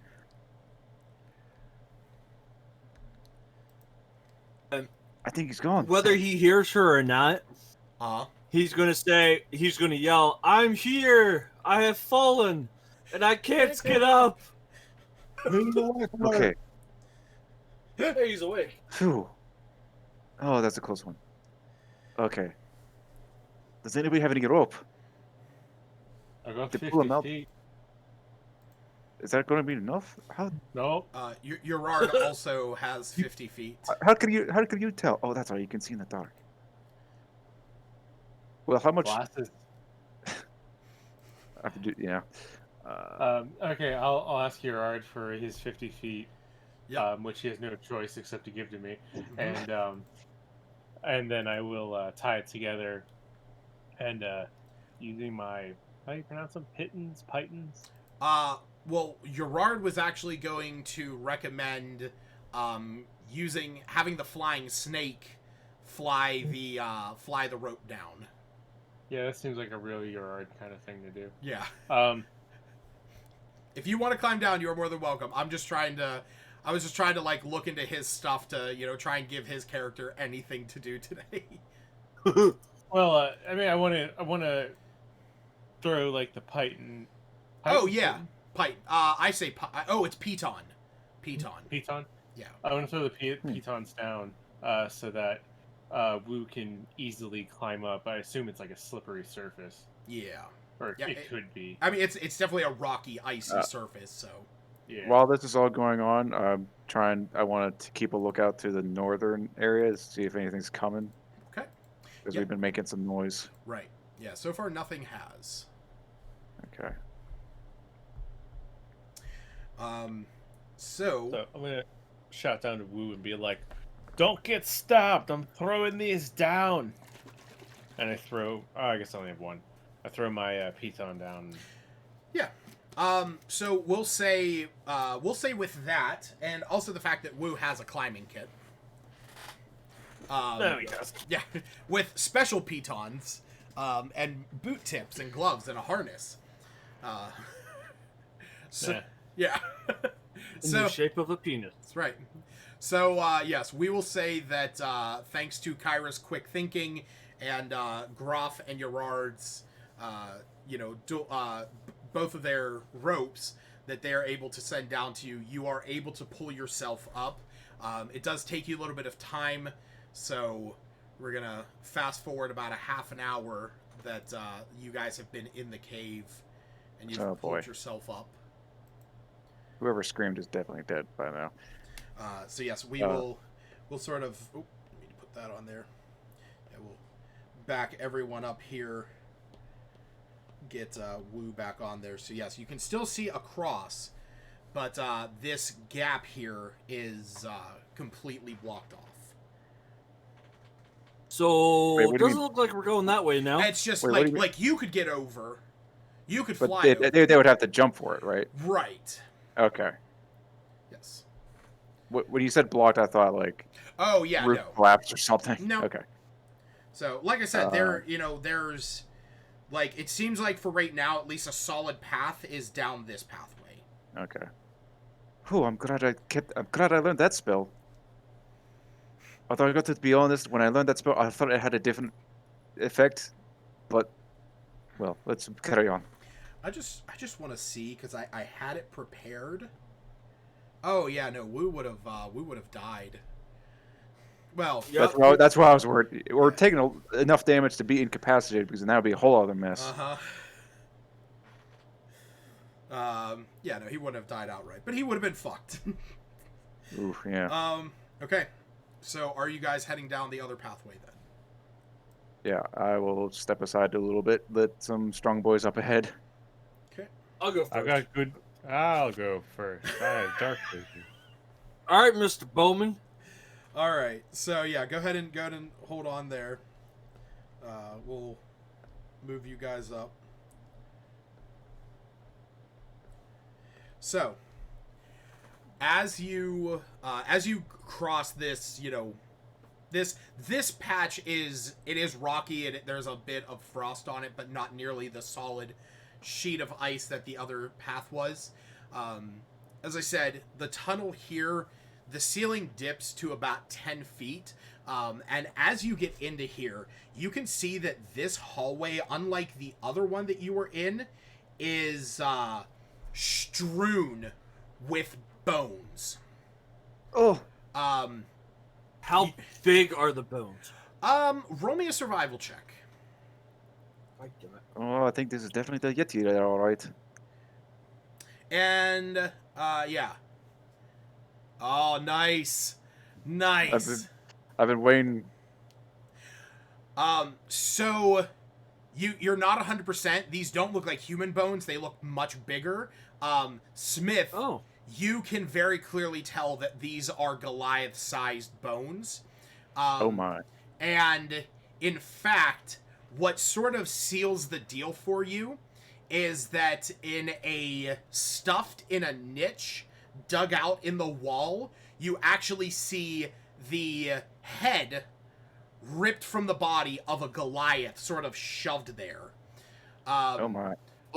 Across the bits and pieces of bones, you can see that there are still shreds of flesh and meat on the debris around here.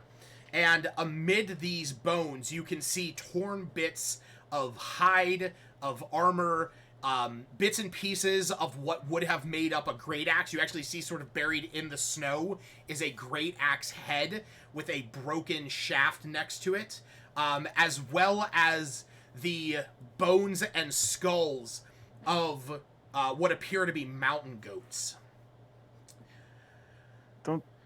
Don't suppose that's all like crackhead bones and meat? And as you say that, and as you look into here, around this bend, you can actually see that there are 7 other crude niches dug into the walls that hold frozen heads of humanoids that have been decapitated by these Yetis. 3 of which are dwarven in look. One that appears almost halfling, most of them human, and another Goliath. What is it fascination with heads? Well, I'm sorry, Kyra, but I'm going to be picking up one of these bones. No, just kidding. She just Not looks at doing you that. with a worried look. So, Dr. Scorenstein. Sleepy McSleeperson. More like Dr. Sleepenstein. Hey! You there, Kevin? Hey. More like Dr. Nappenstein. Oh, my goodness. You awake? Who wants belly rubs? I I think do. it's my dog. Put your shoes excited. on, it's time for school. I only know that from friggin' Mystery Science Theater. There's I don't know where I've heard it. Oh my god, there's a scene because they're watching This Island Earth. And when he arrives at the island, no, I think he arrives at an airport he arrives at the airport. They're getting him out of there, and it's like, wake up, Cal, it's time to go. Put your shoes on, honey. Oh my god.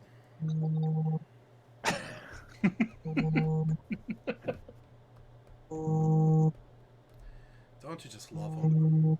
I wish he would try to take a nap beforehand. That's what I would do. I mean, he got home. Yeah. Like, at He gets 4. Oh, that's right. He He gets got. home at yeah, 4. I forgot. Yeah. That's on me. Yeah, you're awake. Hey, I need you to make a medicine check.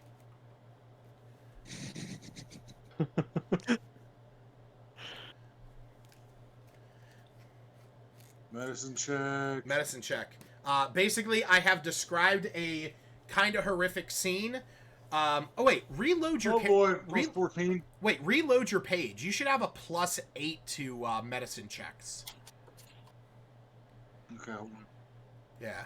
If you don't, make sure we'll count it into that. But yeah, when you refresh your page, it should be a +8 because you get a +3 from your bonus proficiencies as a vivisectionist. So with a 17, What the scene that I just described, as you guys are walking down this hallway, there are bones strewn about everywhere. They were able to tell that these are Goliath bones, that there is some that belong to mountain goats. There is a Goliath head sort of dug out into a niche, like a crudely dug out cavity in the wall. But on top of that, there are 7 other humanoid heads, like, impressed into these snow-covered walls. And with the 17 of your medicine check, you're able to tell that from the markings of the slash marks from the decapitated body that you saw up at the camp, that one of the dwarf's heads here probably belongs to it, just from the condition that it's in. Yay! Looks like our friend is among these unfortunate people. It seems that way. I think we should carry on quickly. All right. So as you make your way around,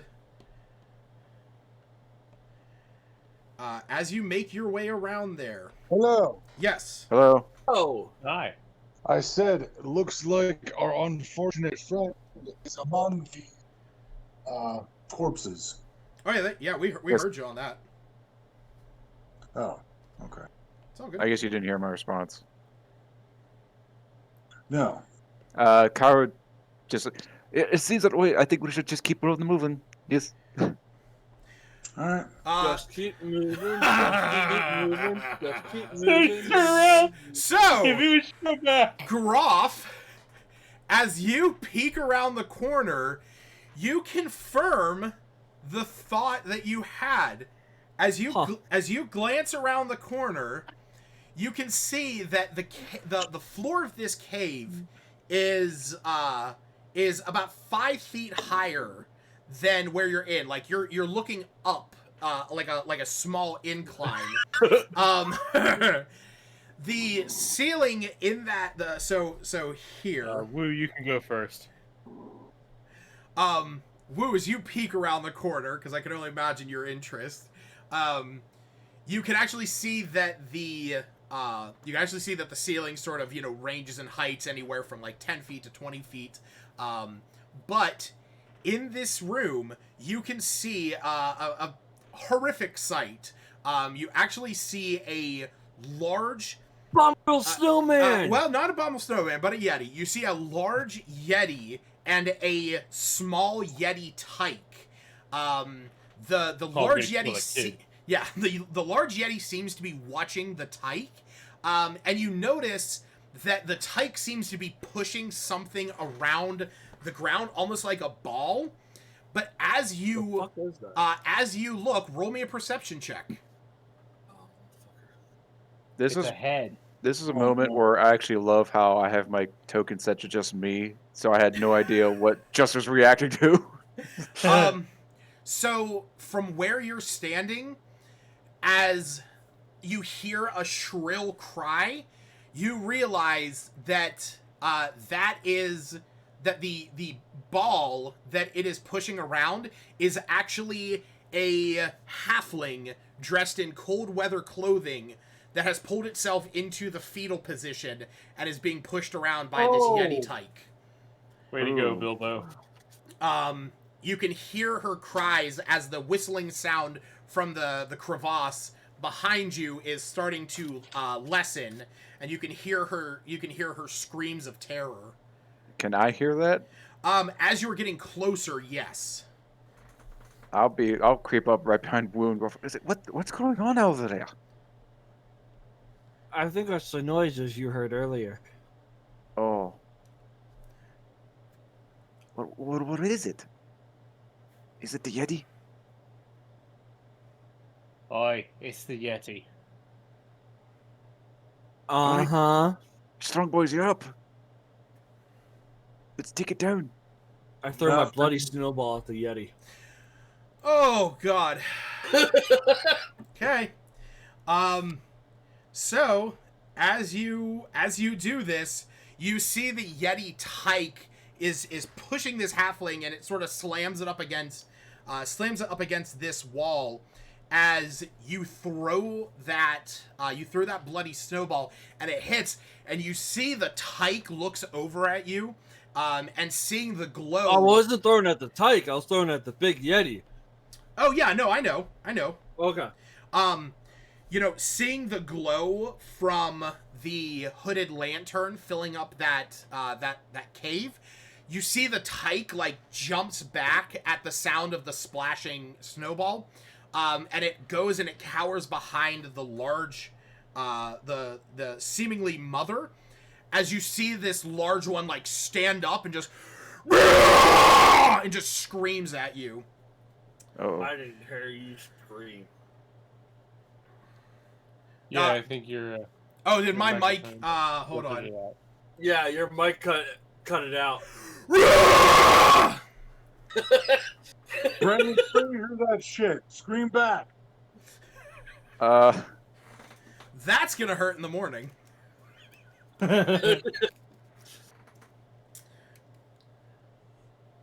What do you do?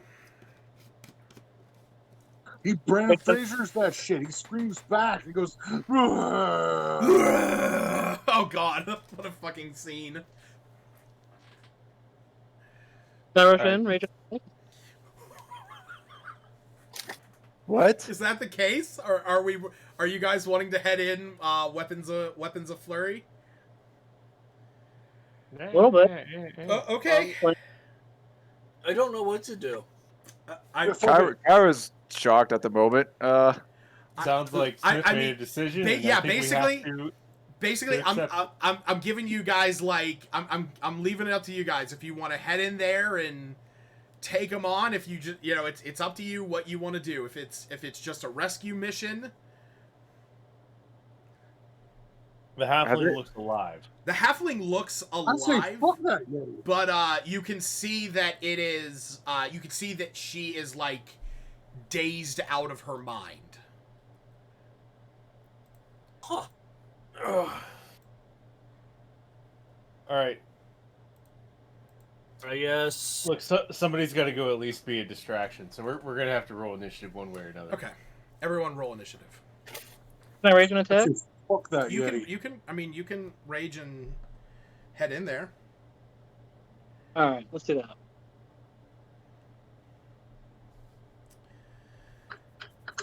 Lowest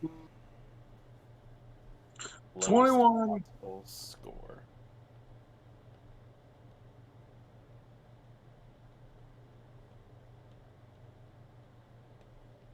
Oh, I'm rolling for my wizard for some reason. Did you say wisdom? No, I said it was rolling for his wizard. Oh. Well, shit. In that case, let me pull Kakarot out here. No. I don't need that broken piece of shit out here. God. That's what I felt like every time that you made a new character. I had to make characters like that. So, just to reiterate, Scorenstein, Smith, and Wu have 5 additional hit points, and their hit point maximum is 5. Yep. More. Oh, increased by what? 5. I cast Aid like 2 hours ago. Yeah, so your hit point maximum is increased by 5, and you gained that many as well. Yeah.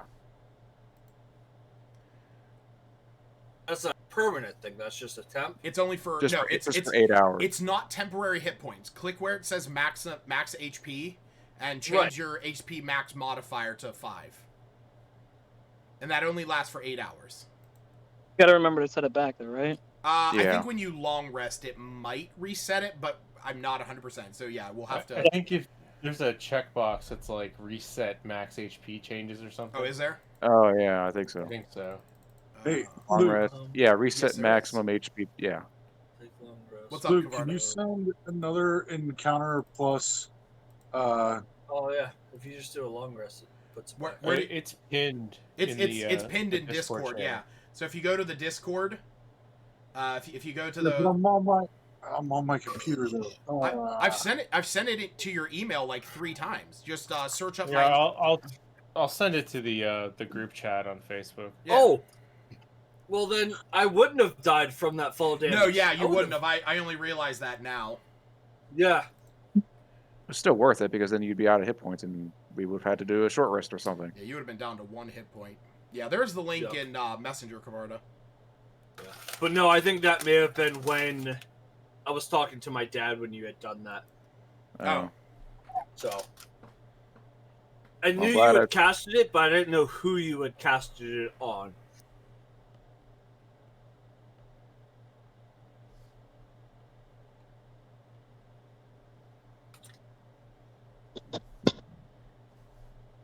I'm not a fan All right, of this. I'm just gonna try to make this easier for everybody and just connect my phone to my PC. Well, here, do you want me to just stream? Do you just want me to stream it on Discord, or do you want to go to Twitch? Because, I mean, I'm streaming the map on Twitch. I'm just saying, like, I don't have any of the shit that we use on my computer other than Encounter Plus and Discord. Okay, well, like I said, if you're... I mean, Encounter Plus is just going to be the map. That's all you need that for, just to know where you are and what you want to do. Well, yeah, I was on it earlier, and now for some reason it won't load. Like, the screen just keeps going black. I mean, it's a little finicky like that sometimes, I think. Yeah. Wondering... No, yeah, that shouldn't be the issue. Every once in a while, you got to remember that it was made by just one dude, and Yeah. that's both equally awesome and scary. Yep. But yeah, like I said, if you want Kavarda, you can just I can stream the map here on Discord if that's easier. No, because I don't have Discord on my computer. That's on my phone. Oh. Well, wait. Why don't you just go to D&D Beyond on your computer and use Discord for voice and the map? Because my phone can't handle both of those at the same time. Oh, Jesus. Well, I mean, if you want to take a minute and figure out, how you got... No, okay. I reloaded it, and it worked. Okay, cool. I Honestly, was gonna say, yeah, I have when we play D&D like this, I have Discord on my phone and my character screen and Encounter Plus on my computer. okay. But Encounter Plus was not working Oh, on my computer at the time, and I just reloaded it, and now it's okay. So we're good. So never mind. all right. Mana. What the fuck was that? All right. So, I'm actually going to not include Tyke, nor the Acolyte. Oh, I want the The baby what now? tyke. The what? I want the baby The what? tyke. The Yeti Tyke? Yep, I want Oh, it. the Acolyte? Oh, it's just what the stat block is Oh, for the halfling? for the halfling. Yeah. Okay. I yell at Jared, tell him that Yeti baby is mine. I don't know how he would respond to that. I can only imagine saying, "What do you want to do with it?" I want it as a pet. Oh God. He wants to rape He, it. in I the think butthole. Yarod just like shows off Neoguri, this flying snake, and what was the other thing? That's I it. think that's the only thing Technically, he has a for him. plesiosaur, lying in wait. Oh, okay. He's got a Lapras out there in a lake. He'd be like, if there's anybody who's a Beastmaster here, it's me. Or at least that's what I would do. I don't know. Well, we'll go ahead and start. It's gonna be the dock first and foremost.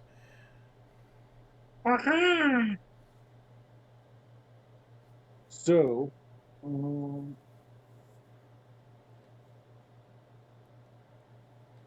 I am way back at the fucking back of the pack. You are.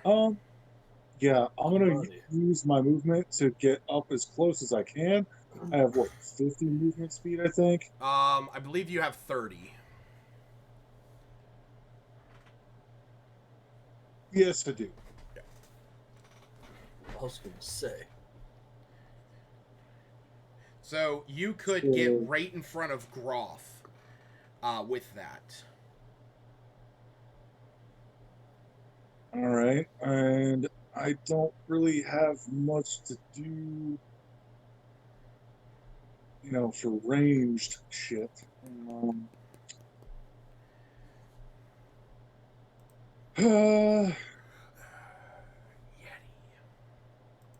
I will just move up as far as I can and ready my rapier. Okay.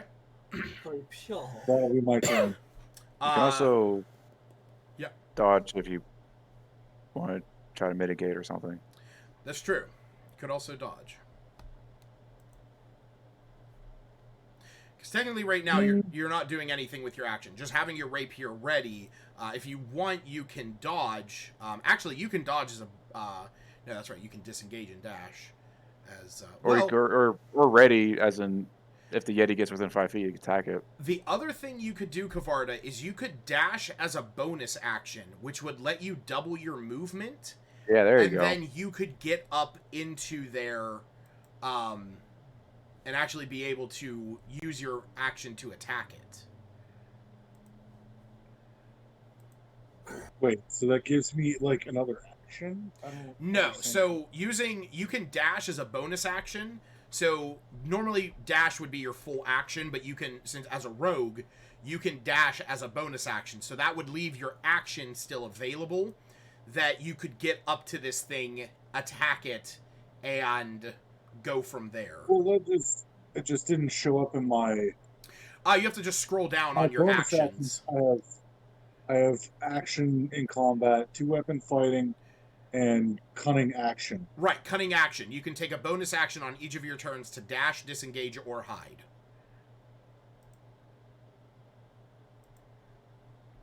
Alright, then I guess I'll dash. Okay.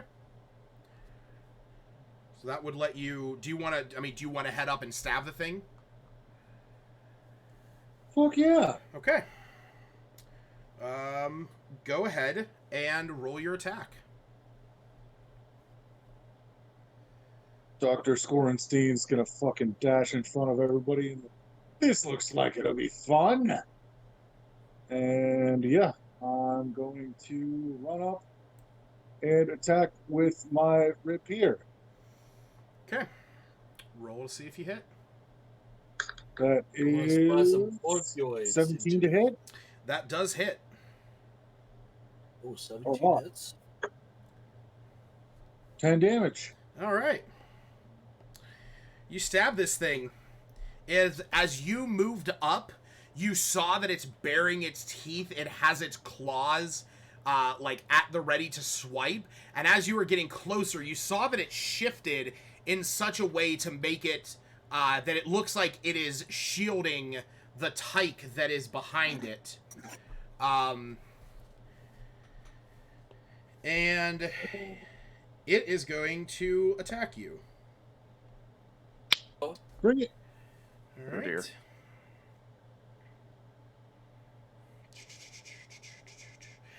So what I need you to do, Doc, is roll me a Constitution saving throw.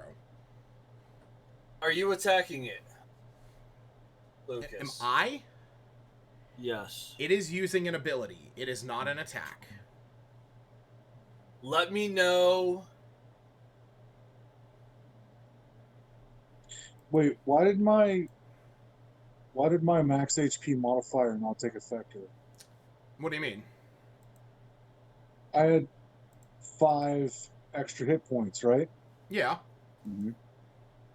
Why did that not take effect? It's just not there. You should be at. You should have a total hit point of 32. I hit max HP modifier up to 5. Yep. Then what? Then just Is there click, like an apply? Then just click away. Like click back to the main screen. I'm still just at 27. Reload your page. See if maybe that fixes it. If you're saying your computer is isn't really updating that much, and I will say, Roll20 or D&D Beyond does sometimes not update character sheets fast enough. There we go. Now I'm at 32. Okay, cool. Okay. Yeah, because I have you at 32 on my side. Yeah, it just wasn't doing it to me for some reason. I don't know why. Yeah. Okay. Damn it. Never mind. Why? Well, because it's I was going to use my reaction, choose a different creature other than the attacker. So I was going to have it attack itself. Oh, yes, yes. Attack the tyke. I don't want to attack the tyke because that'll piss it off even more. Have it attack the halfling then. I'd rather not. Yeah. I am not Kakarot. I will not do evil shit. Why not? Because I am not Kakarot. Okay. So yeah, Kavarda, I need you to roll a Constitution saving throw. Constitution saving throw.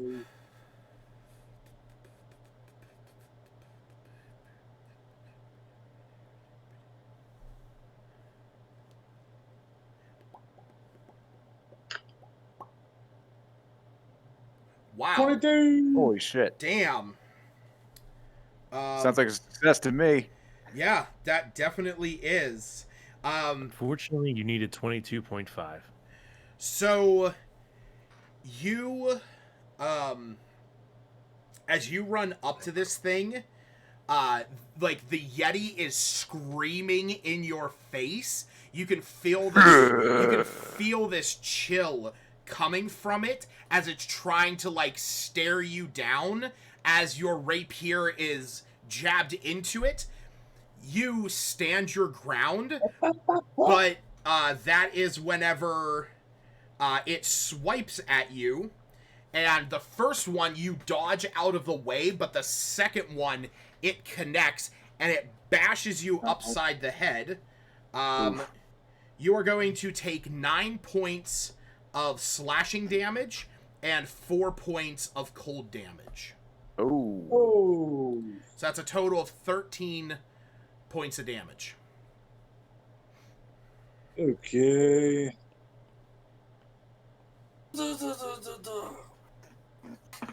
Ow. That hurts. Mm-hmm.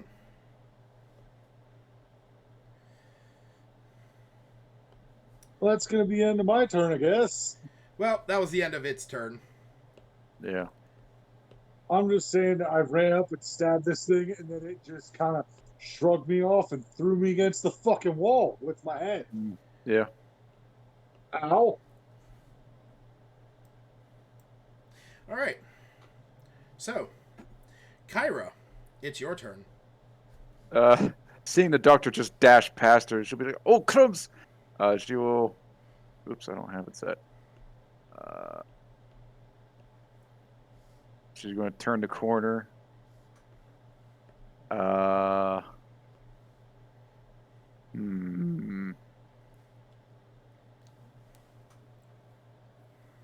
Just going to say he was trying to stab it in the face to do some crazy fucking, like, ice pick lobotomy, but it moved out of the way and he ended up stabbing him in the chest and just pissing it off. Yeah. She will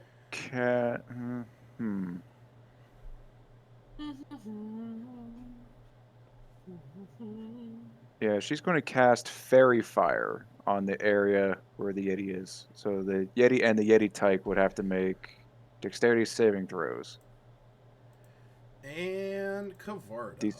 These. Oh. I can't position in a way where I don't target him. I mean, yeah, you know what? I guess you could. It's a 20-foot cube. Square. Yeah, 20-foot cube. Yeah, 20-foot cube. That just makes me think of Adventure Zone. It's like, I cannot stress enough, you do not know spell sculpting anymore. Yes, we can say that. Yeah, if that's legal, that's what I'm doing. Yep, yeah, we can say that you're centering it, like, up in the corner. They have to make dexterity saving throws, DC 13. That's a success. Oh, shit. And I don't actually have the tyke on there, but that's also a success. Ah, fuck. Nothing happens then. So, yep. Damn. I mean, the area is still there. No, I don't think it... Well, it as long as until you dispel it, basically the entire area is just glowing. But we will just go ahead and turn that off, just because it's not going to affect anything. Oh, sorry. My apologies. Did not mean to... I clearly misunderstood how the spell worked. Yeah, basically they roll to save against it. Yeah. Yeah. So it is nice though, because like you can see skulls around it, like the skulls and bones that are around it from its previous victims are highlighted in whatever color light you want it to be.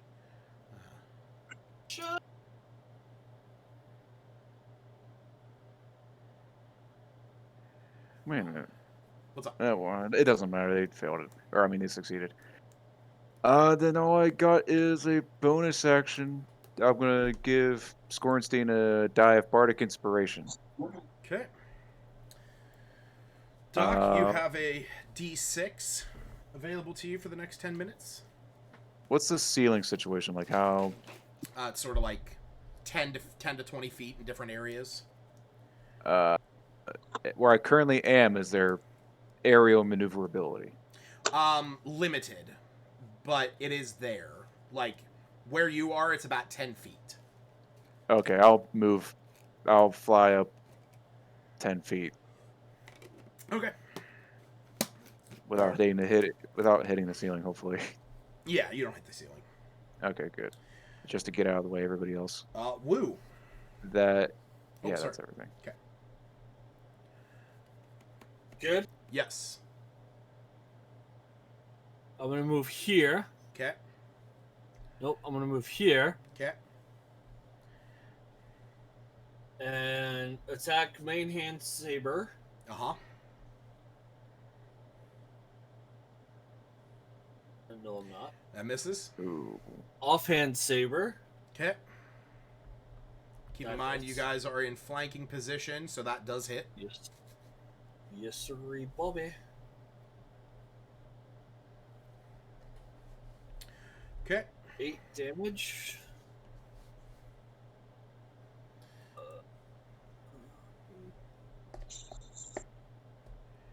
Is that everything? I think so. Okay. Ooh, my neck. All right. Smith. How far away are they? Let me see. You got 5, 10, 15, 20, 25, 30. So if you ran straight there, you could get to there. Dang. And I need. Did you have me raging, or can we nix that? If you did not want to rage, considering we rolled initiative, we can say that you didn't if you want to now. But it's up to you. Don't worry, because if I don't attack, I'll end the rage. So can we just say Yeah. begin with? Yeah. I'll just go up as far as I can, and I guess prepare the dodge action. Okay. Groff. You have a hand axe you can throw. Just throwing that out there. If you never mind. It's got a javelin. Yeah. Shish kebab that bitch. Oh, yeah. Your mic is muted. Yeah, I know. Is it my turn? Yes, it is. Yes, it is. Okay. Okay. Morning. Nice to for fishing. So this thing's currently fighting Wu and the doctor, right? Uh-huh. Mm-hmm. Fighting the Okay. doctor. I want to cast Ensnaring Strike as a bonus action. Okay. And then I'm going to Make my attack with my longbow. Right. 19 to hit. That hits. You All must right. succeed a strength check. It has advantage because it's large. Yeah, baby. That's a success. Okay. Worth a shot. Yeah. Let's see. What else? Sorry, give me 1 second. So make sure you go ahead and roll the damage for that. Yeah, that was something I was looking at real quick. Okay, my next attack does. All right. So that was 6 damage for that. Mm-hmm. Plus, I get to make another attack. 25 to hit. How do you get another attack? Because I'm special. What's it It's a called? special homebrew thing. You probably didn't read Oh, about is it that the yet. Gloom? No, that's the Gloomstalker ability, the Dread Ambusher. Dread Ambusher, yeah. Yes. So that's 10. Okay. Plus the D8. Total of 12 piercing damage for the second attack. That's my turn. Okay. See, this thing is bloodied. You know, the Doc coming up, stabbing it. Wu coming up with its saber, slashing at it. Smith coming up, just, you know, an imposing force. Groff taking 2 shots, embedding arrows into its shoulders, and it's just, you know, doing whatever it can. Kyra trying to make it light up like a Christmas tree Yeah. and then fail. At this point, your Rard is going to move around the corner. And he is going to... Oh, I guess I should have Niyagiri out there. And he is going to cast Eldritch Blast. That misses. 'Cause apparently... What the fuck? apparently, I'm rolling butt for him. I mean, he wouldn't have rolled any better, so. That's true. I don't think he can do... I don't think he has a bonus action. No. Alright. Back to the top of the order. Doc. Alright.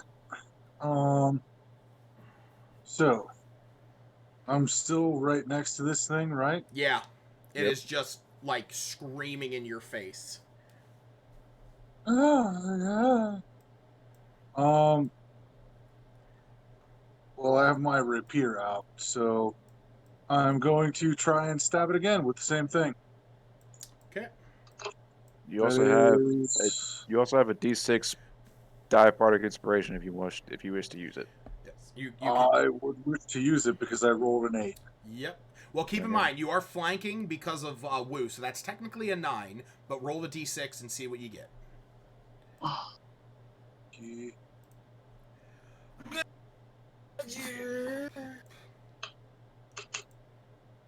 Four. Ooh. So that would be a 13 total. That makes it hit. Woo! Yeah. But you don't have that. You don't have the die anymore. It's a one-time use. So, roll my damage. Sneak attack. Beautiful bean footage. Roll There's that a beautiful 5. beam footage. Okay. Altman, you said sneak attack? Yeah, because Oh, you're. wait, was it? I think so. Yes, Because you're with you it. do get sneak damage because Wu is within 5 feet of it. Yeah. So that's a plus what? That is an additional, it's 2d6, yes. Oh, so this is where, so you could either deal an additional 2d6 damage to this thing, or you can use your surgical precision to try and impose a debilitating injury on it. Well, it's already bloodied, right? It is bloodied, but you could reduce its speed to 0, give it disadvantage on its attacks, or grant you guys advantage against it.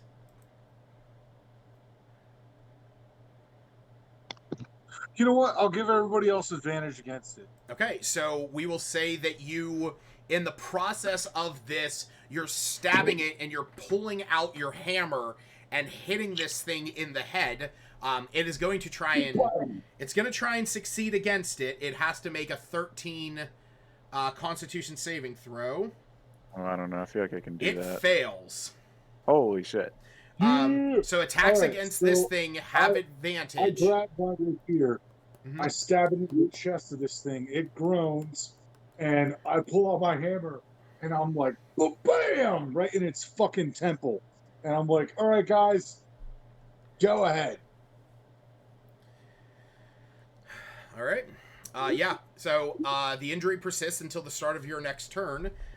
So this thing, I'm going to add that condition. What was that? Skull crack. All right. So, up next, it is the Yeti. And it is going to turn to Woo. And it is going to scream at you. I need you to make a Constitution saving throw.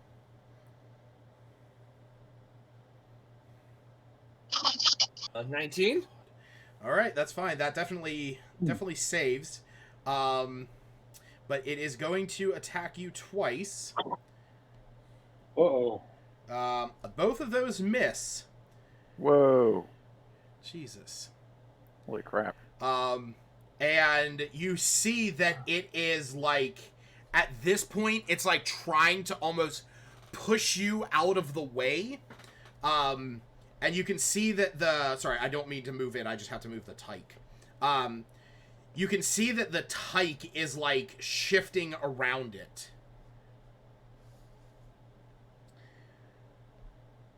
All right. Whoa. Kyra. Okay.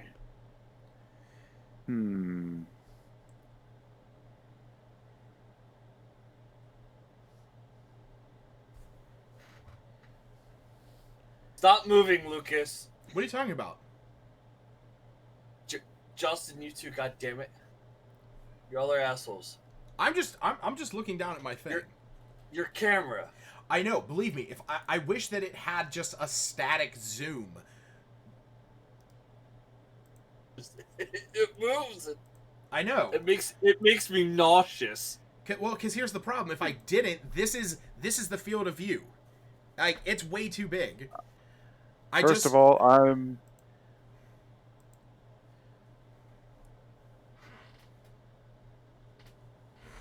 Yes, Altman, what are you doing? Sorry, I'm distracted by all this swaying back and forth. I'm buzzing y'all fuckers. I'm going to shout at the Yeti. Your little tyke is going to have some foster parents soon, as I'm cast vicious mockery at the Yeti.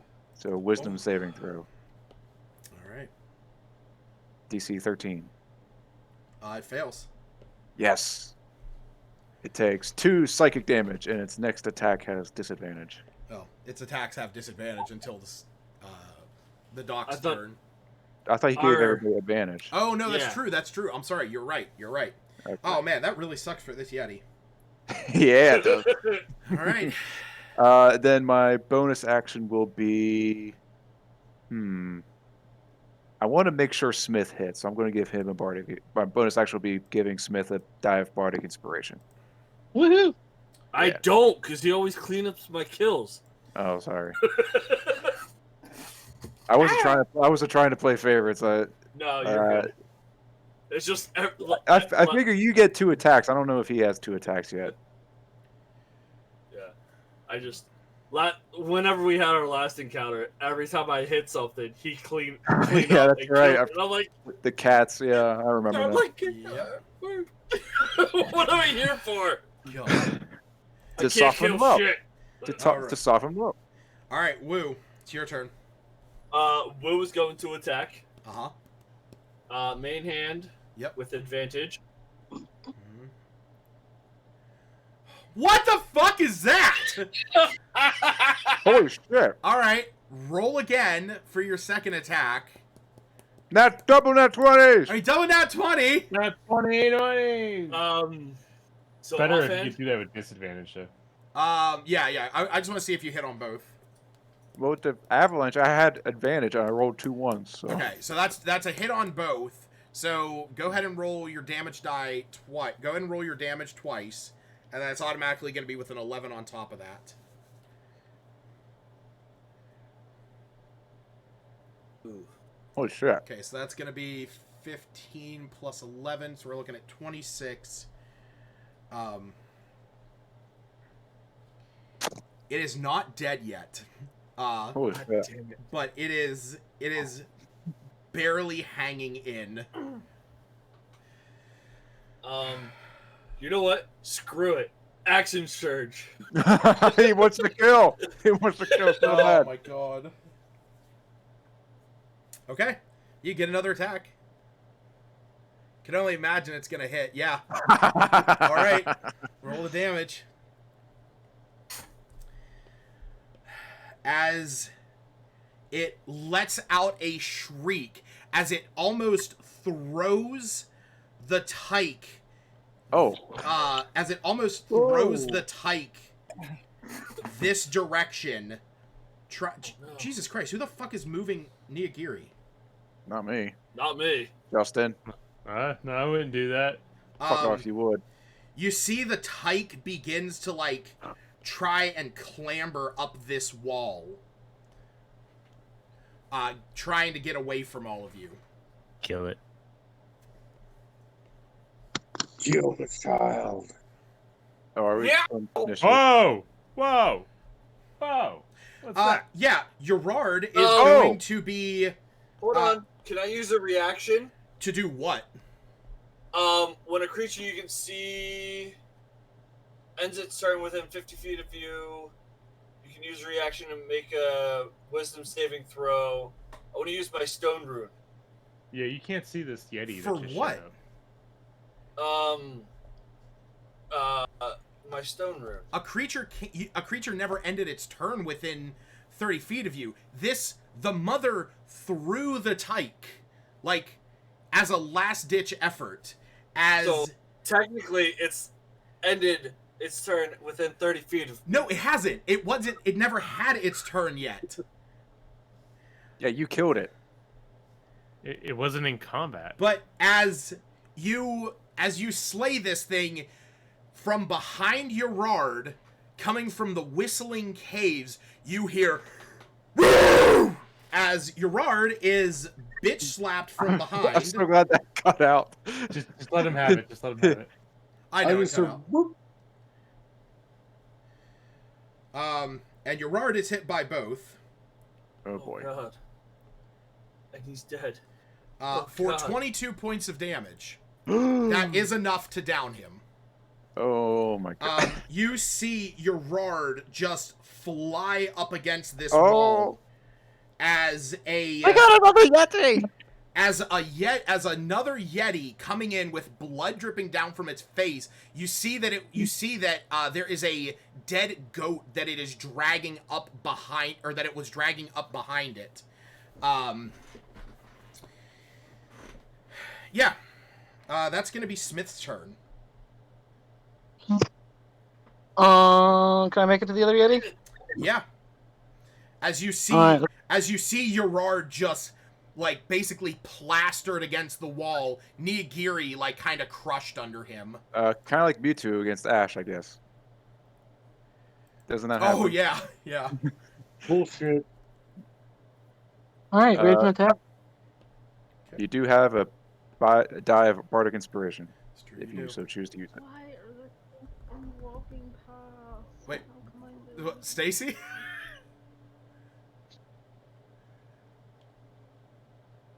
Oh, okay. Go ahead and roll, Smith. What happened there? I don't know. I think Stacy was just talking.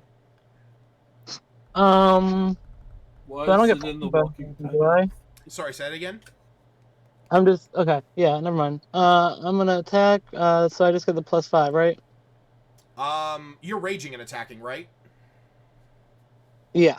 Yeah. So you get a it's a +5 to hit, and you get a +2 to the damage. Now, do I need to roll the bardic die before I know if it You do have to. You can roll it after you see your The result. the creature can add it to one ability That's check, bad. attack roll, 7 roll. This can be added after seeing the roll, but before knowing the outcome. Right. Sorry, one more time. You add the die to one ability check, attack roll, or saving throw. This can be added after seeing the roll, but before knowing the outcome. Right. I'm trying to go back into the previous. We had really high hits. You did. So, I mean, You a 17 hit, so. Yeah. I'm gonna let it go. Okay. The 16. That hits. Sweet. Okay. Okay. Yeah, because we also had a 13 hit too. Oh, okay. Oh, that's right. That was scoring scene. Yeah. Yeah. So that's Oh, 7. I died. That's 7 plus 2 for your rage. Oh yeah, and then Divine Fury, Oh, okay. Yes. which is a measly 2 damage. Oh, but still, it's something else. It's the first time using it. You're trying it out. Yeah. I'll be Oh. the end of my turn. Sure, Jared just got home.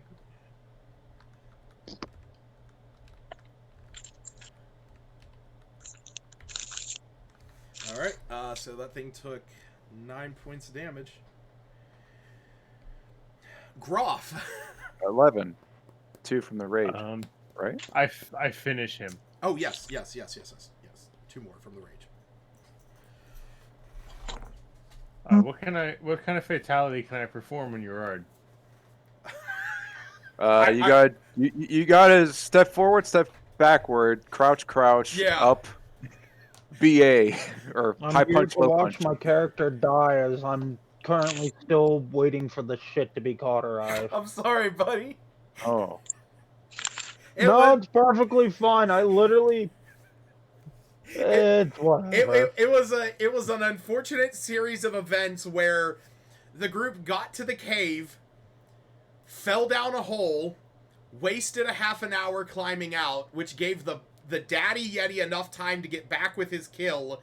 As the group went into the cave where the mother and Tyke were, attacked her, she screamed, which made the father move faster, and because of the sounds of combat and the whistling from the hallway, you did not hear the male Yeti coming up as it bitch slapped you in the back of the head, with 2 attacks, downing you. You took it like a here's champ. my question. As soon as the Yetis, did nobody think, hey, maybe we should use Erard's ability of, I don't know, charming them since I have that ability as a reaction? Hey, I'm not playing your character. Unfortunately, the combatants were in action before Urard could do anything. But it is currently Groff's turn. I don't know how to do your homebrew shit. It's not homebrew. This is actually part of it. He's just a warlock. I'm just a warlock. There's nothing homebrew about this except the companions. I use ensnaring strike as a bonus action. Okay. Does a 16 hit with a longbow? Yes, it does. Okay, so that is 9 piercing damage. I need a strength saving throw, please. That fails. Whoa. Nice. So what is it? It's restrained? Yeah, let me just read it. Next time you hit a creature with a weapon attack for the spell ends. Oh wait, did I need to continue? I guess I didn't need to cast this again, huh? The next time you hit a creature with a weapon attack before the spell ends arriving. No, I guess because I did. You hit did it, use it. and it Yes. failed. Okay. Yeah. No, we're good then. Okay. So yes, it's so restrained. Riding Mask with Thorny Yeah, Vine. it's restrained and it takes 1d6 piercing damage at the start of each of its turns. Cool. For how long? For a minute.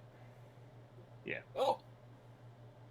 And then because of my evanescence, I can attack again. Do I get advantage because it's restrained? I don't think I need it.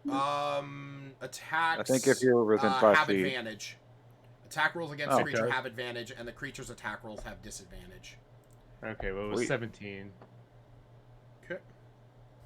And that's 4 plus. Or, Wait, sorry, why do I have 7. an exhaustion level on me too? Because yeah. no, yeah, you guys, tired as fuck. you guys had to climb a mountain, and I fucking rolled for you and failed.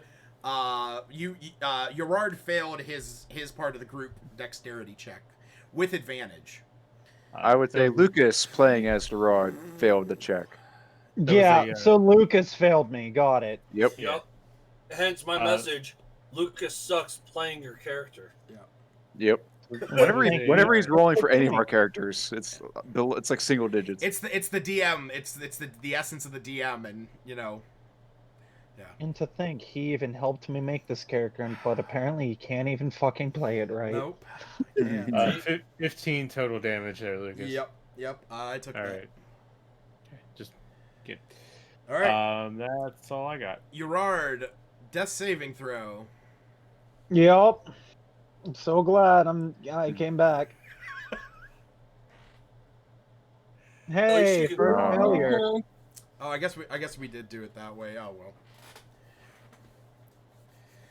All right, that's a failure. Do I still control the flying snake since that wasn't really anything that Neoguri was me, or are we just saying no? The flying snake is only to the behest of your command. Gotcha. So. And if your command is, it can't really do anything. So, as your current condition. I will say that Niyagiri is like crushed under you, and he's trying to like push you off of him and like wake you up and shit. Doc, it is your turn. Doctor, we got another Yeti over here. All right. I have 30 movement speed. Ooh. Aaron, what are you doing? Why is Woo? I'm seeing how far I can get. Fucking count squares, bitch. Yeah. Fucking count squares, bitch. Get that on a bumper sticker. All right, what are you doing, Doc? I mean, like, can I get in there? Like 5, 10, 15, 20, 25. Yes. You could get right there. All right, that sounds good. Actually, Yeah, let's all bunch up. You could also get right there. Yes. Well, it's also restrained, don't forget. Yes, he is yeah, restrained. about that. That's where I want, and I'm going to attack with my rapier. Okay. Oh, try to stab that bitch. Advantage, right? Yep, advantage. Alright, I'm creating my new character while we wait. You'll be fine. That is 12 with advantage. With the +1 that you're getting from Smith's flanking bonus, that hits. Yes. Excellent. All right. And that will be.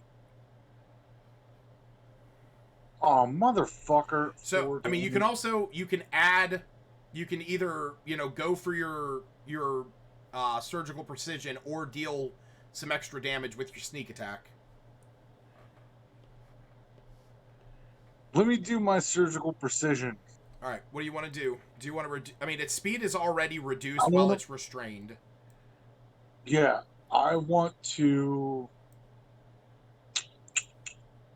I mean, I'm not gonna lie. Everything that you can do to this thing, it already has that from the entanglement. So, because it has disadvantage on its attack rolls, and attacks against it have advantage, and its speed is already reduced to 0.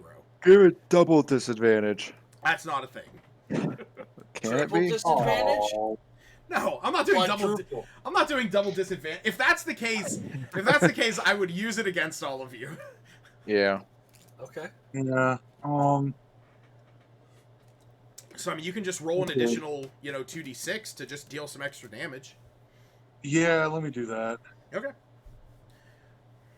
2d6. Yep. Alright, we're just building another warlock, Pact of the Pale Legion, so oh I my can just God, bullshit yes. my way through the game. 10 'Cause damage. then I There can't we just go. fucking die. All right. It is the Yeti's turn. 1d6. You want me to roll it, or you want to roll it? Go ahead and roll it. You know, Lucas should roll a 1. 3 piercing. Okay. It dies. It does not. All right. So it is going to Dr. Scorenstein, roll me another Constitution saving throw. Oh shit. Okay. Oh wait, actually no. Sorry, Smith. Smith, roll me the Constitution saving throw. Oh, okay. I forgot the doc was immune my to God. it. Oh. Smith, as you came up in a rage and embedding your great axe, I believe you have? Yes. Yep. Into this thing, and the doc comes up, quick as a lick and stabs it. It turns to you. It sees that, that the doc, ran up, with such little concern. You're this massive figure that's almost towering up to its eyes. It roars in your face. As it does, Do the roar.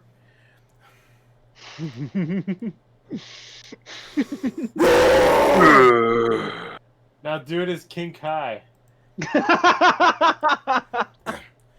damn it, Goku, roar!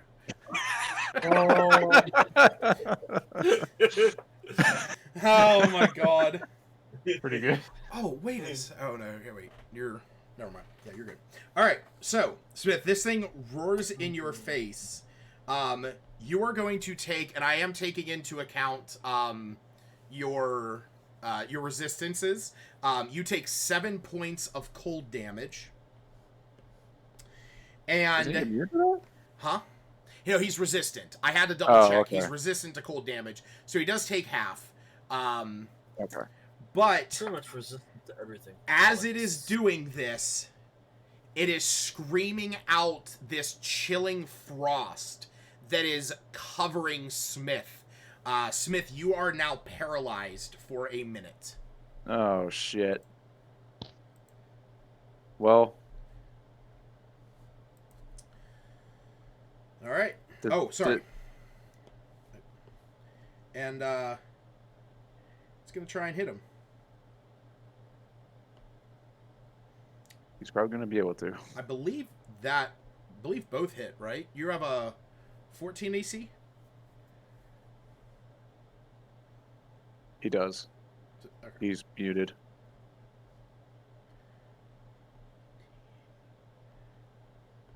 Smith, you're muted.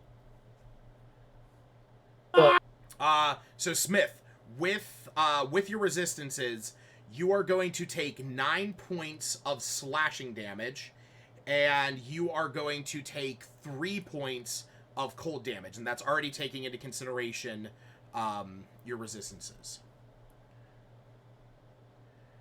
So yeah. So I think that's what? That's a... Yeah, you had resistance to basically everything. So that would have been, what, 25... 25 and 14, so 39. So divide that by 2. So, yeah, 19... Or... Yeah. 39 divided by 2. Oof. All right, I'm ready with my Yeah. Pact of the Pale Yeah, Legion. so you took 19 points of damage from all that. So... I believe that's gonna put you... I was trying to update you on my side. Yeah, that's right. Yeah, you'll be down to like 21. All right, Kyra. You see, Smith is currently nearly frozen solid. You see, he cannot move. He has just been slashed across the chest. Gerard is down in the corner.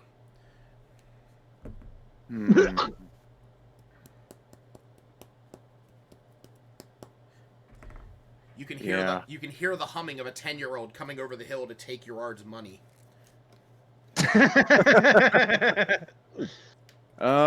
Shit. Good job, Obama Snow. Okay. Kyra will be like, hold on, Yarad. She will cast Healing Word on Yarad. Okay. Yarad, you take 6. You heal for 6 healing points. You take 6 healing damage. 6 healing damage. Yeah. So you're back up.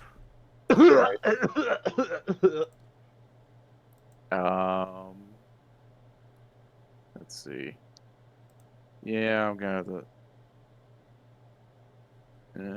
Okay. It's not gonna be much, but I gotta try it anyway. I'm gonna move over here, insult the Yeti with vicious mockery, then move back over here. Okay. If I'm able to maintain flight with the varying ceiling heights. Yeah. I mean, it's at least 10 feet, so you're at least 5 feet over the rest of the group. Perfect. Yeah. Well, actually, yeah. Well, I'll just move over here 5 feet. Cast vicious mockery. Wisdom saving throw 13. That succeeds.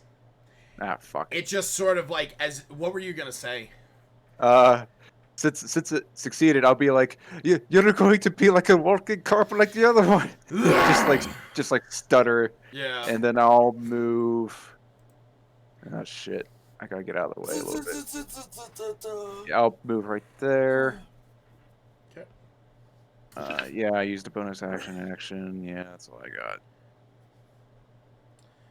Okay. Yeah. Damn it, what am I supposed to do with my Pact of the Legion changeling now? Whose face is gonna change with the spirits? I don't know, play the character that Kyra cares about because we went on an adventure to this horrible ice wasteland. I want to go home. I miss my mom. I almost died. I got bitch slapped by a snowman. Alright, what are you doing, Woo? Woo's gonna go over to the Tyke and try to God damn it. Ah, yeah. Try to do what now? Try to calm it down and get it to kind of comfort it after killing its mother. Yeah, no, it is like scratching and clawing at you.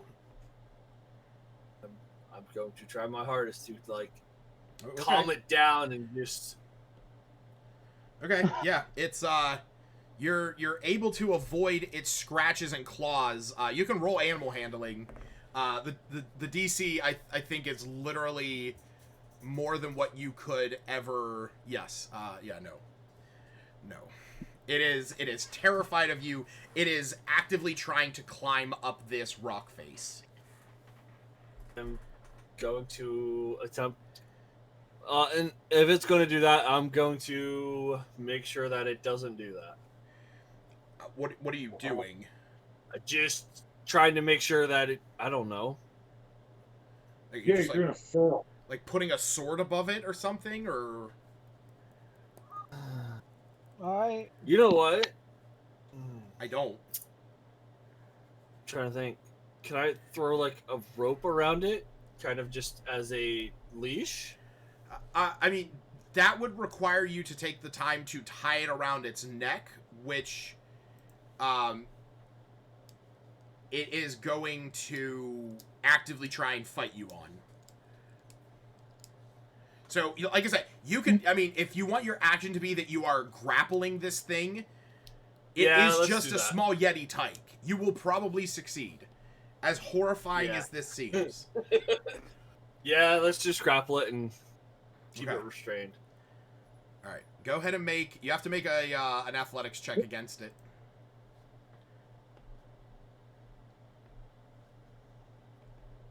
Oh, 21. This thing has like a 5% chance of winning. Oh my god! Oh shit! It fights you tooth and nail, but you eventually do, like, get its neck, like, pushed into the ground, and you have a rope around its neck now. Okay.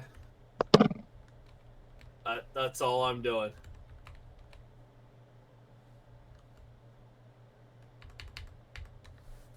All right.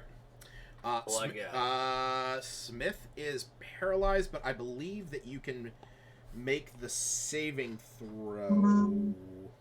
You see. Yes, you can repeat it at the end of each of your turn. So go ahead and make another Constitution saving throw. Unfortunately, that does not succeed. Groff. Groff.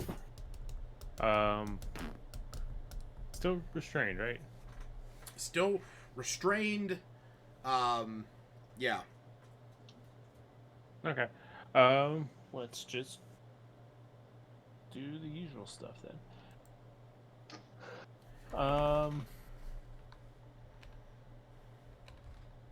Oh, I can't do that because I have to concentrate on.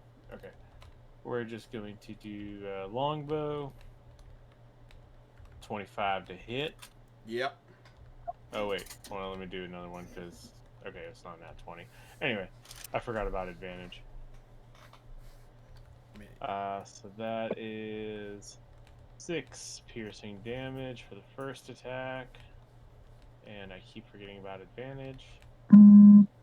16 to hit for the second attack. That hits, right? I mean, roll the damage. Oh, you already rolled the damage for the first one. Yeah, it was 6. Oh, I'm sorry. Yes, I'm sorry. I was typing something. Yeah, that first one killed it. Oh, killed it. Oh, Yes. sweet. Okay. Sorry, my bad. Yeah. Oi, laddies, look, my arrows turned it into a pile of blood and bones. Didn't know they could do that, did ya? From after at the death of that thing, you can hear the frantic squealing and squeaking of the Yeti tyke around the corner, as well as the moans and groans of the halfling acolyte. But before we continue with that, I gotta go use the bathroom. And I know Altman is also AWOL at the moment. Quit drinking fluids, Lucas. Give me just a moment. You pee too much. I know! I'm gonna go get some fluids and cheese. I'm gonna go grab a slice of pizza. No, you're not. Grab Yeah, me I one am. too, please. Sure, I'll grab you one too. Pepperoni or cheese? Wait, what kind of Cheese. pizza? Where's it from? Gotcha. I don't know. I think Little Caesars. It's wherever Oh, my that's not grandmother picked pizza. up pizza All right, so from. who's dead? That's not pizza. That's garbage. Lucas went pee. Oh, the Yeti. The Yeti is dead. And I'll be right Sweet. back. Who killed it? Not me. The arrow boy. Nice.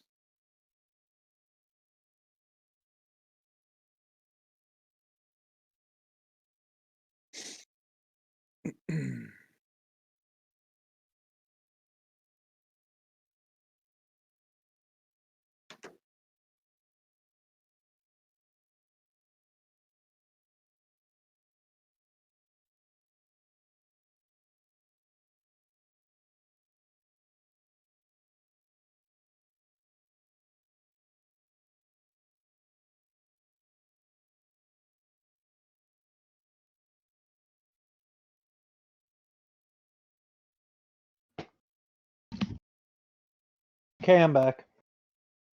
Yay. Yeah, the only reason I said cheese because the pepperoni from Little Caesars gives me heartburn. That's fair. I don't know what it is. If I get pizza from any other place and it's pepperoni, I'm fine. It's Little Caesars gives me heartburn. It might just be Little Caesars in general that gives you heartburn. No, because I can eat the sausage and the cheese just fine, and also the meat lovers just fine.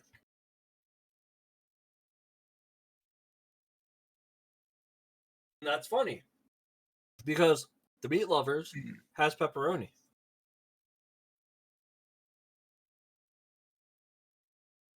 Yeah, I have no idea. I don't either.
Lucas has chicken wings.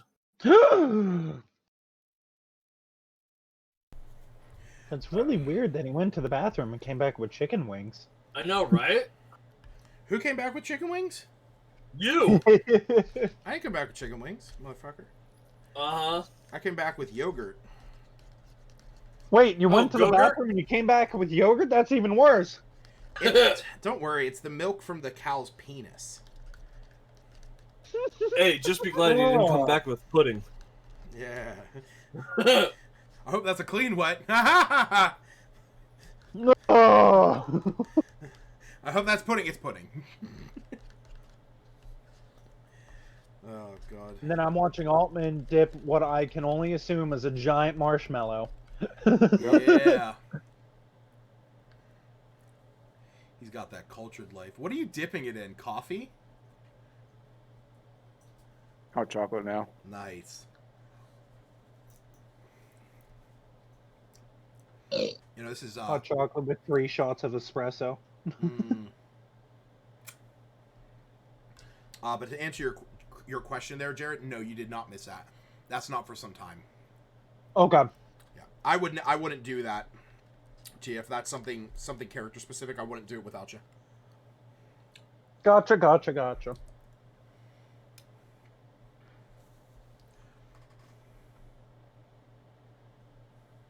Oh, shit. Yes.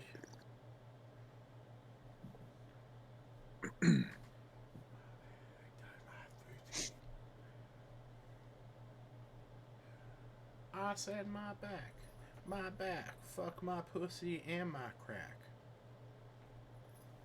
I don't think that's how that goes at all. No, it's not.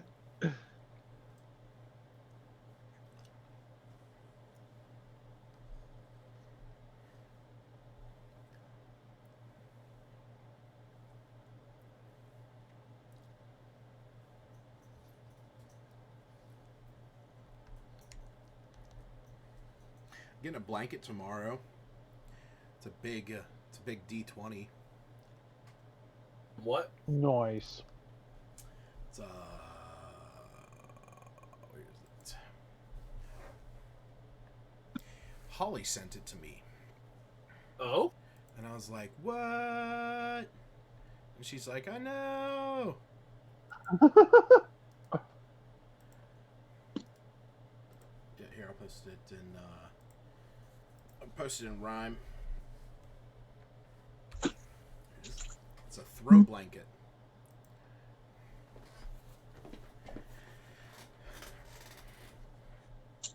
It's like 4.5 by 5. So Tiny. not that tiny. I mean, you figure I'm like I mean, it's enough just as a throw blanket. Honestly, it's probably just gonna be decoration, like I would honestly just put it on my wall. I was almost murdered.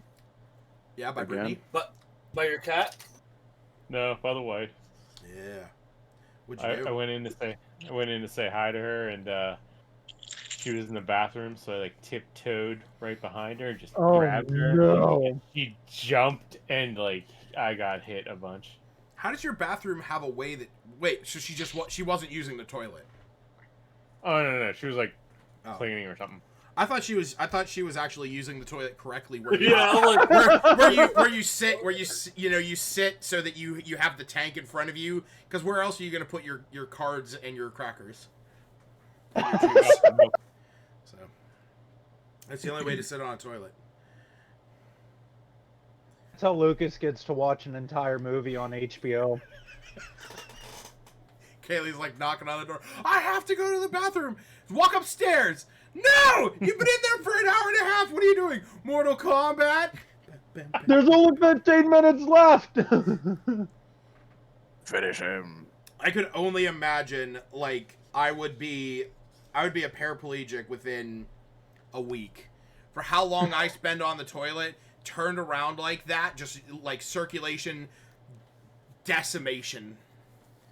Circulation decimation. Yeah. That's the band name. Yep, another band name. Kaylee, call the paramedics. I can't get off of the toilet.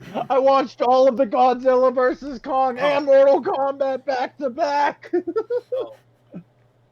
And then, just for good measure, I watched Dances with Wolves. What the fuck? And then The Irishman. Oh God. And then Titanic. No. Then all 10 seasons of Game of Thrones. And then the Lord of the Rings trilogy extended editions. And then Those are on there. the entire MCU. I even started watching One Piece. I'm up to episode 937. Yeah, One Piece is definitely longer than all of those movies combined. Yep. Yeah, it is. It really is. What, you figure every episode is, what, 25 minutes? Well, okay, so hold on, because maybe about 600 episodes in, Yeah. they do this thing where they spend like 2-3 minutes, like with like the normal like Gold Roger was the king of the pirates, like exposition Yeah, you can kind skip of thing. that. And then there's what happened in the previous episode, which is a good 5 minutes. Then there's the opening theme, and then there's the episode first half, then the little middle cartoon thing, and then the second half, and then the ending theme, and then the preview. So you really only get about 10 minutes of like actual content. I was gonna say that sounds like a lot of padding. So It is.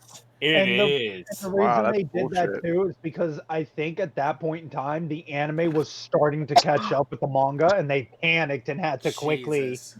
So okay, so you figure that's 600 episodes of roughly 22 minutes.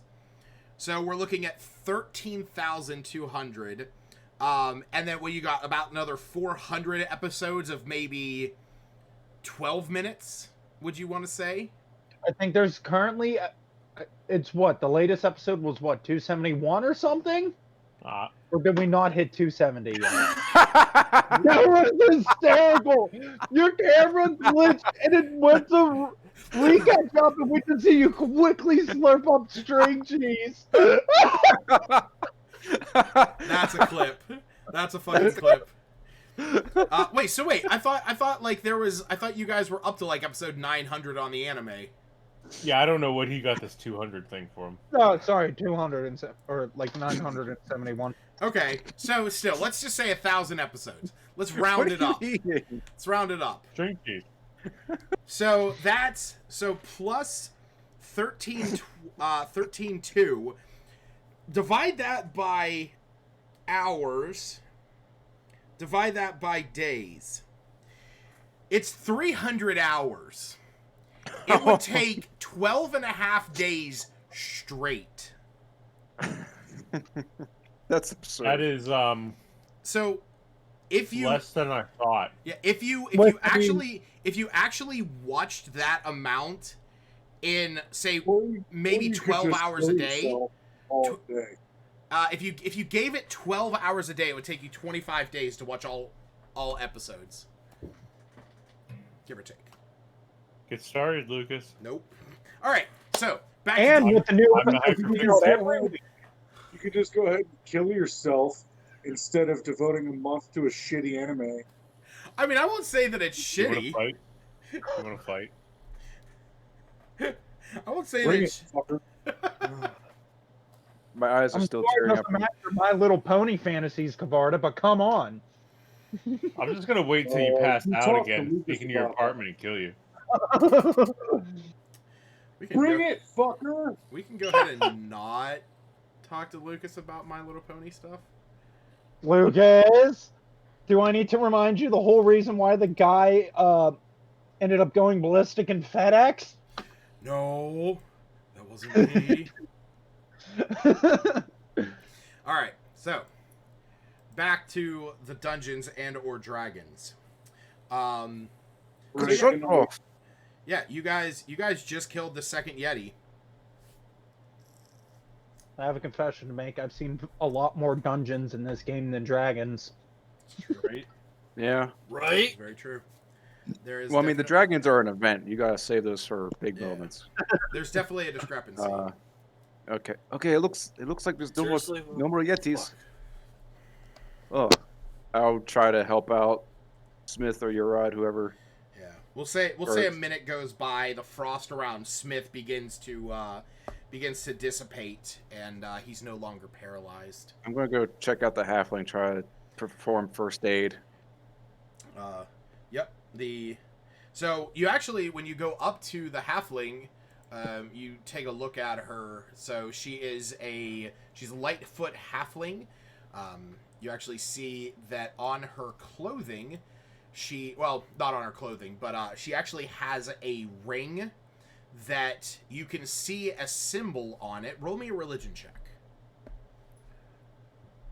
While I'm running over, I want to call out to the doctor to, do what he does. Religion? Yes. Okay. Nope. Yeah. You I mean, it has like she has a ring on there, with a symbol, but you're not sure what the symbol is.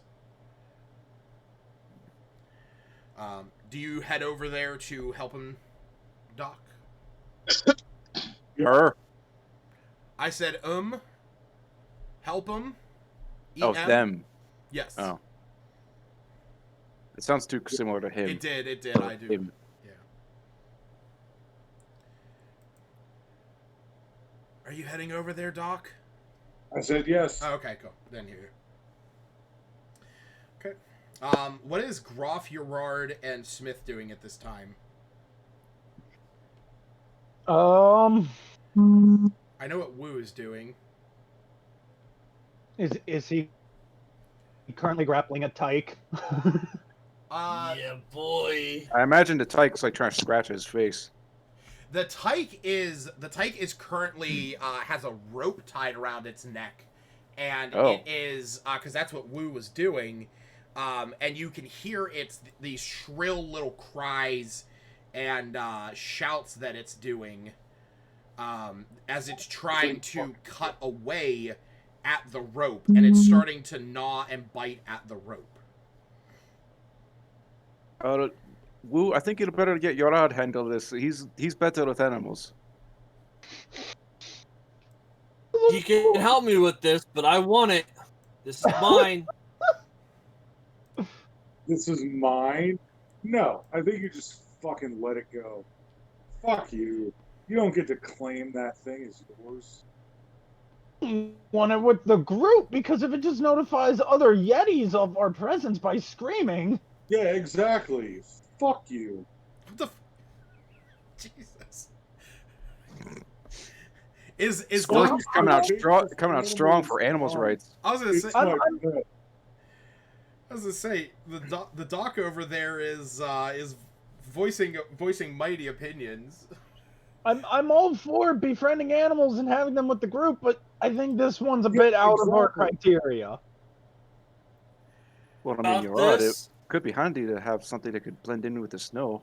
I'm gonna claim this thing as my pet. And have it scream bloody murder, alerting more Yetis. You did such a good job with the please your soul. Surely you can handle a little tyke. Doc. That's not what I'm afraid of. Kavarda, roll me a medicine check and a religion check.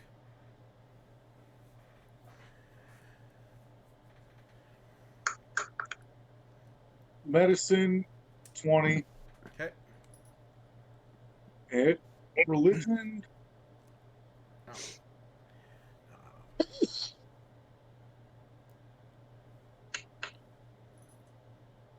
Oof. Yeah, you also don't know what the symbol is, but this halfling on the ground, as you look her over, you can tell that she actually is not hurt.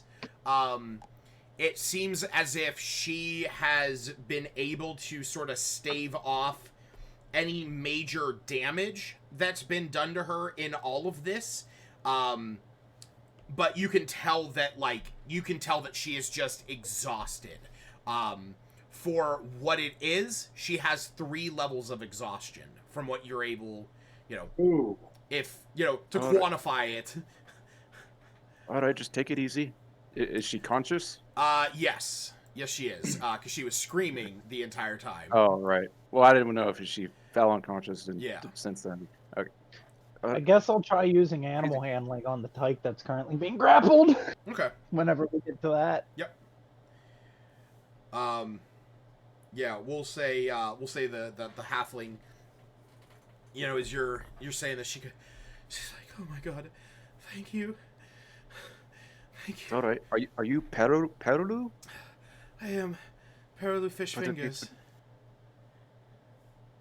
Don't suppose you've happened to known what happened to Mokiko, the Goliath?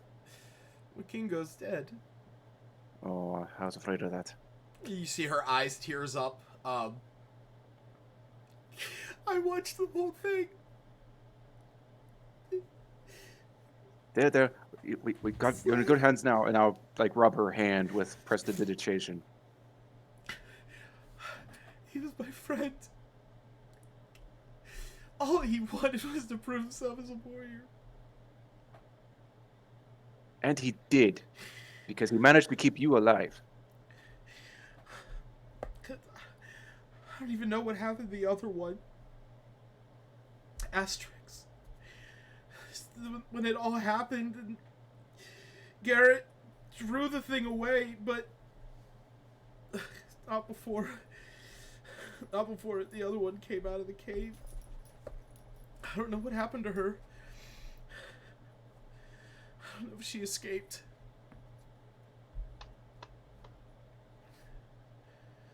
Yeah. Always the most difficult moral choices. God damn it. Could always ask the tyke what happened to the other one. You guys know what happened to the other one. The other one was frozen at the top of the mountain. Yeah, Asterisk froze to death, presumably. Yeah. If here, Jared, if you look in the Rime of the Frostmaiden chat, it's the third image from the bottom. It's the frozen tiefling next to a decapitated frozen dwarf wearing blue boots. Nice. Yep. I'm sure they're fine. Yes, But worry about that later. We got to get you to Garrett. He's down at the base of the mountain. Okay. I am. All right. Can you walk? Yeah, it's just gonna be slow moving. Any of the strong boys willing to help? What are you doing with the tyke? Yeah, so at this point, the tyke is just like a Tasmanian devil wrapped up in this rope. Gerard, what are you doing to it? At the margins of this emotional scene. Yeah. I'll just be like, well, just let its head pop out. Just keep the rest of it contained. I mean, it's not that its head is in a bag or anything. Oh. He put a rope around its neck to like leash it almost. Yeah. I'm gonna try offering it some food and whatnot with the animal handling to just try and calm it down somewhat. Sure. Roll me an animal handling check. I think you're the only one that could even roll high enough. Holy tits.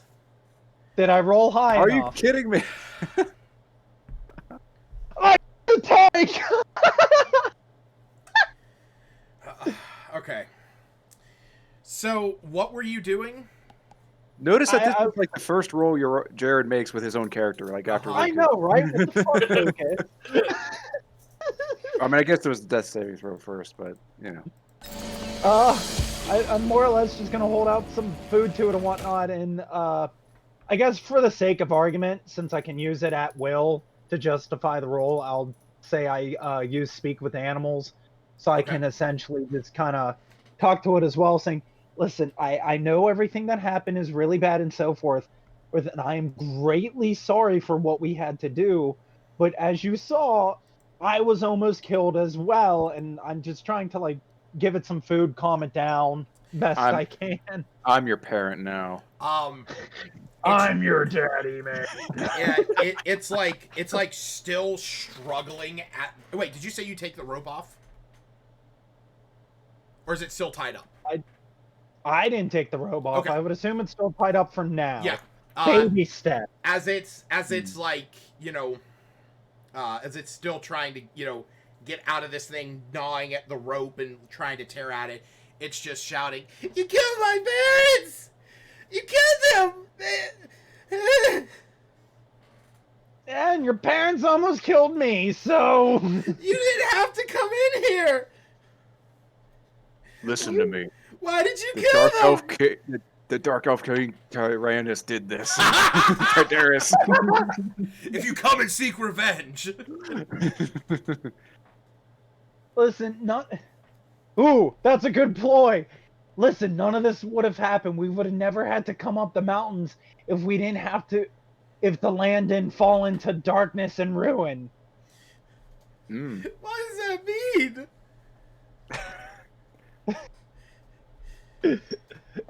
I'm greatly sorry for what we had to do, but think of it this way. They were trying to protect you, and you are still alive. Would you rather run out there and try fending for yourself, or we can try to keep you alive, and maybe one day you can get strong enough and take revenge on your parents against us? Hey, kid, we killed your parents. Want to come on a ride? I mean, isn't that how it works in, like, Black Clover? And I'm pretty sure in One Piece, Shanks lost his arm and said, "Hey, kid, you want to become a pirate?" Let me tell you about the Fast and Furious movies. The entire plot. Killed your parents, you want to go on a high-speed ride? Pretty much. I'm essentially just trying to calm the thing down. I don't even care if it doesn't join us. I'm just like, listen, I don't care what you do. If you don't want to come with us, that's fine.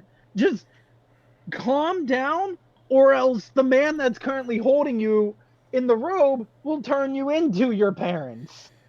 It does eventually calm down. It realize, basically feeding it the idea of, that it is still alive.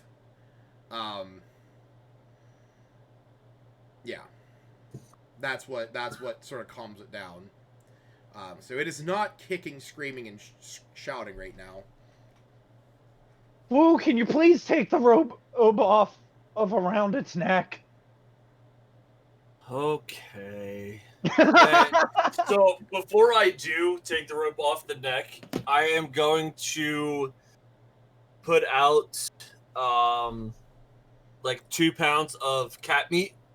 Okay. In front of him, and kind of like as an offering to the tyke, and then take the rope off. Or the rope. Okay. So you put down the meat. It smells it.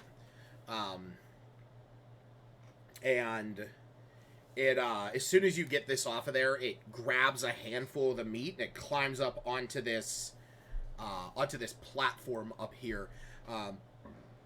This is about like a 10-foot high ledge. It scales it. It doesn't scale it immediately. It does take a hot minute to climb up there. But you can see it sort of like huddled in the corner, almost like feverishly eating the meat that you offered it. I will kind of just yell up and be like, "Listen, I know Yetis are tightly close bonded animals and whatnot and everything else. Listen, I know I'm not getting a fucking tyke, but I'm gonna try in my hardest for it." And we keep going. could easily use you. And it's better than trying to fend for yourself. We're all fighting for survival, and I'm sorry that we had to survive by going against your parents. That's all we can do, is just try to survive.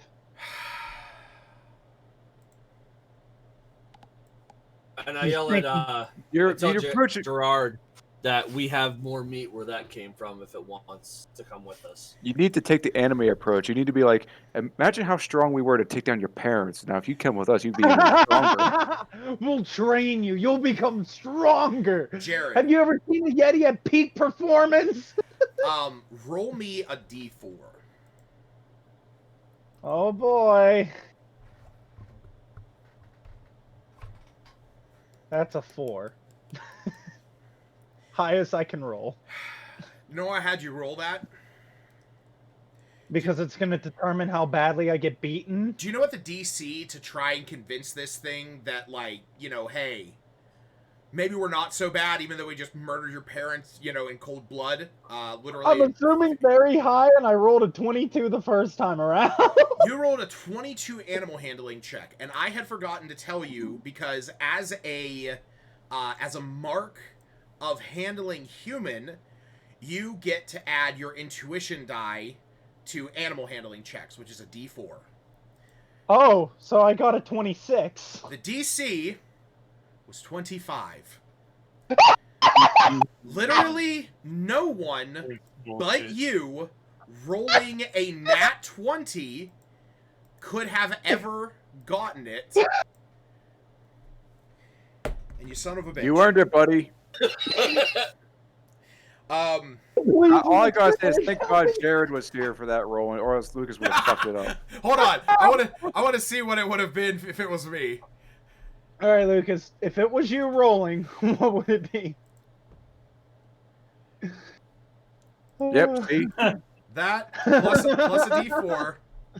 Yeah, 15. 15. Yeah. 15. There's a few moments go by. You know, I imagine during talking about survival sold it. Yeah, I imagine like you're sitting over, you know, you're like standing over there, you're like talking up this ledge. Niyagiri's next to you. While this is going on, the halfling that you guys have saved, she's standing up. She formally introduces herself. She says, "Yes, I guess I should. I know you know who I am, but I'm Perilu Fishfinger.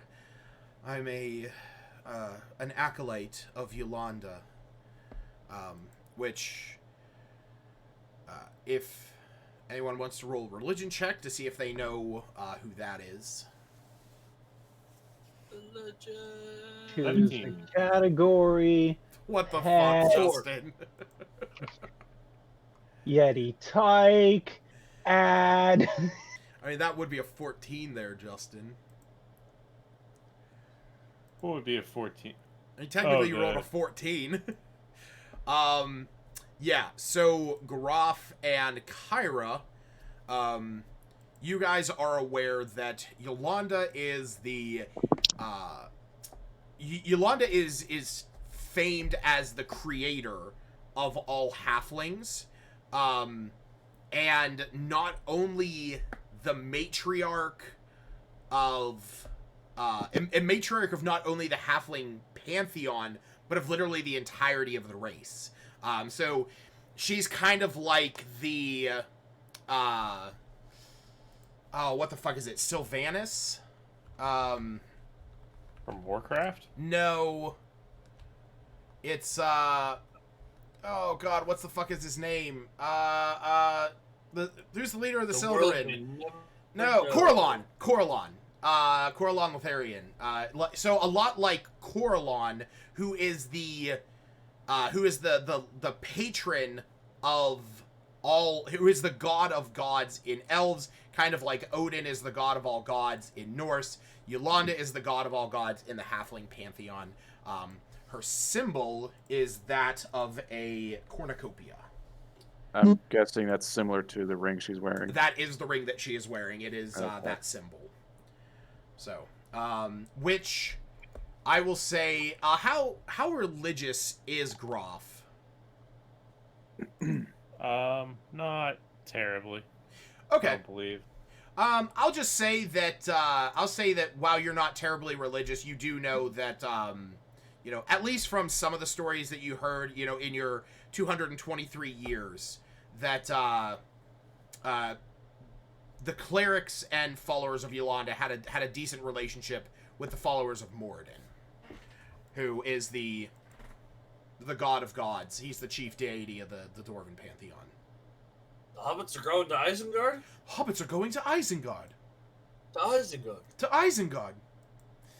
What a stupid video.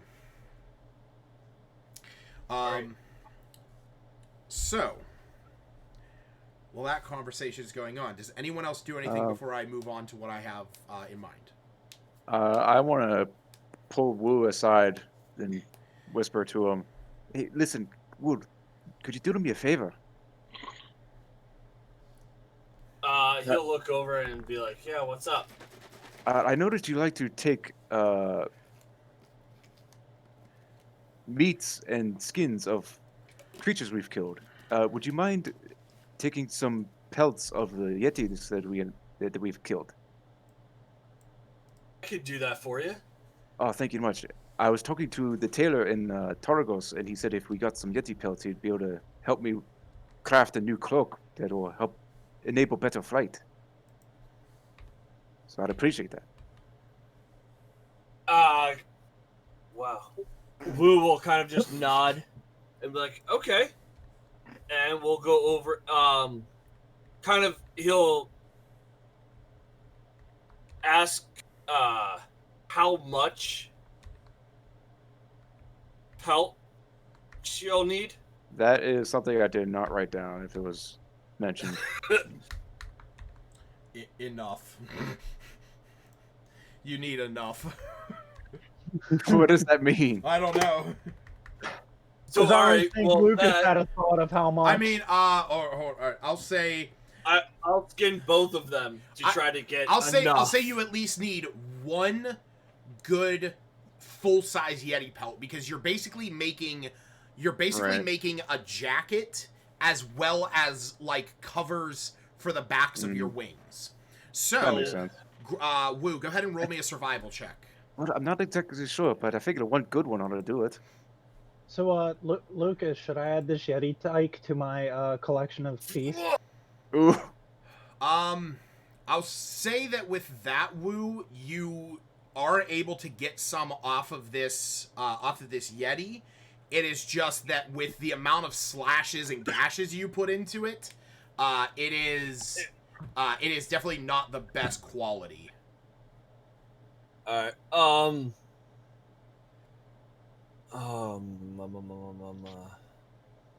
So, poor. I had those Yeti. pictures saved for weeks, Lucas. I'm sure you did. Poor Yeti pelt. Tell me when to I'd also want to carve up the other one, see if I can get a better pelt off of that, along with scavenging up as much meat and at least one bone from one. Are you still carrying like 4 crag cats? Yeah, you worth of have a meat, too? ton of meat on you. I have 3 pounds of cat meat. I have 5 pounds of jerky. Or are we still waiting for the jerky? We're still waiting on we're the still jerky. waiting for the jerky. Okay, so none of us have the 16 pounds of cat meat. Yeah, all I have is the 3 pounds of cat meat now. I thought you got more cat meat from the other. You guys fought crag cats twice.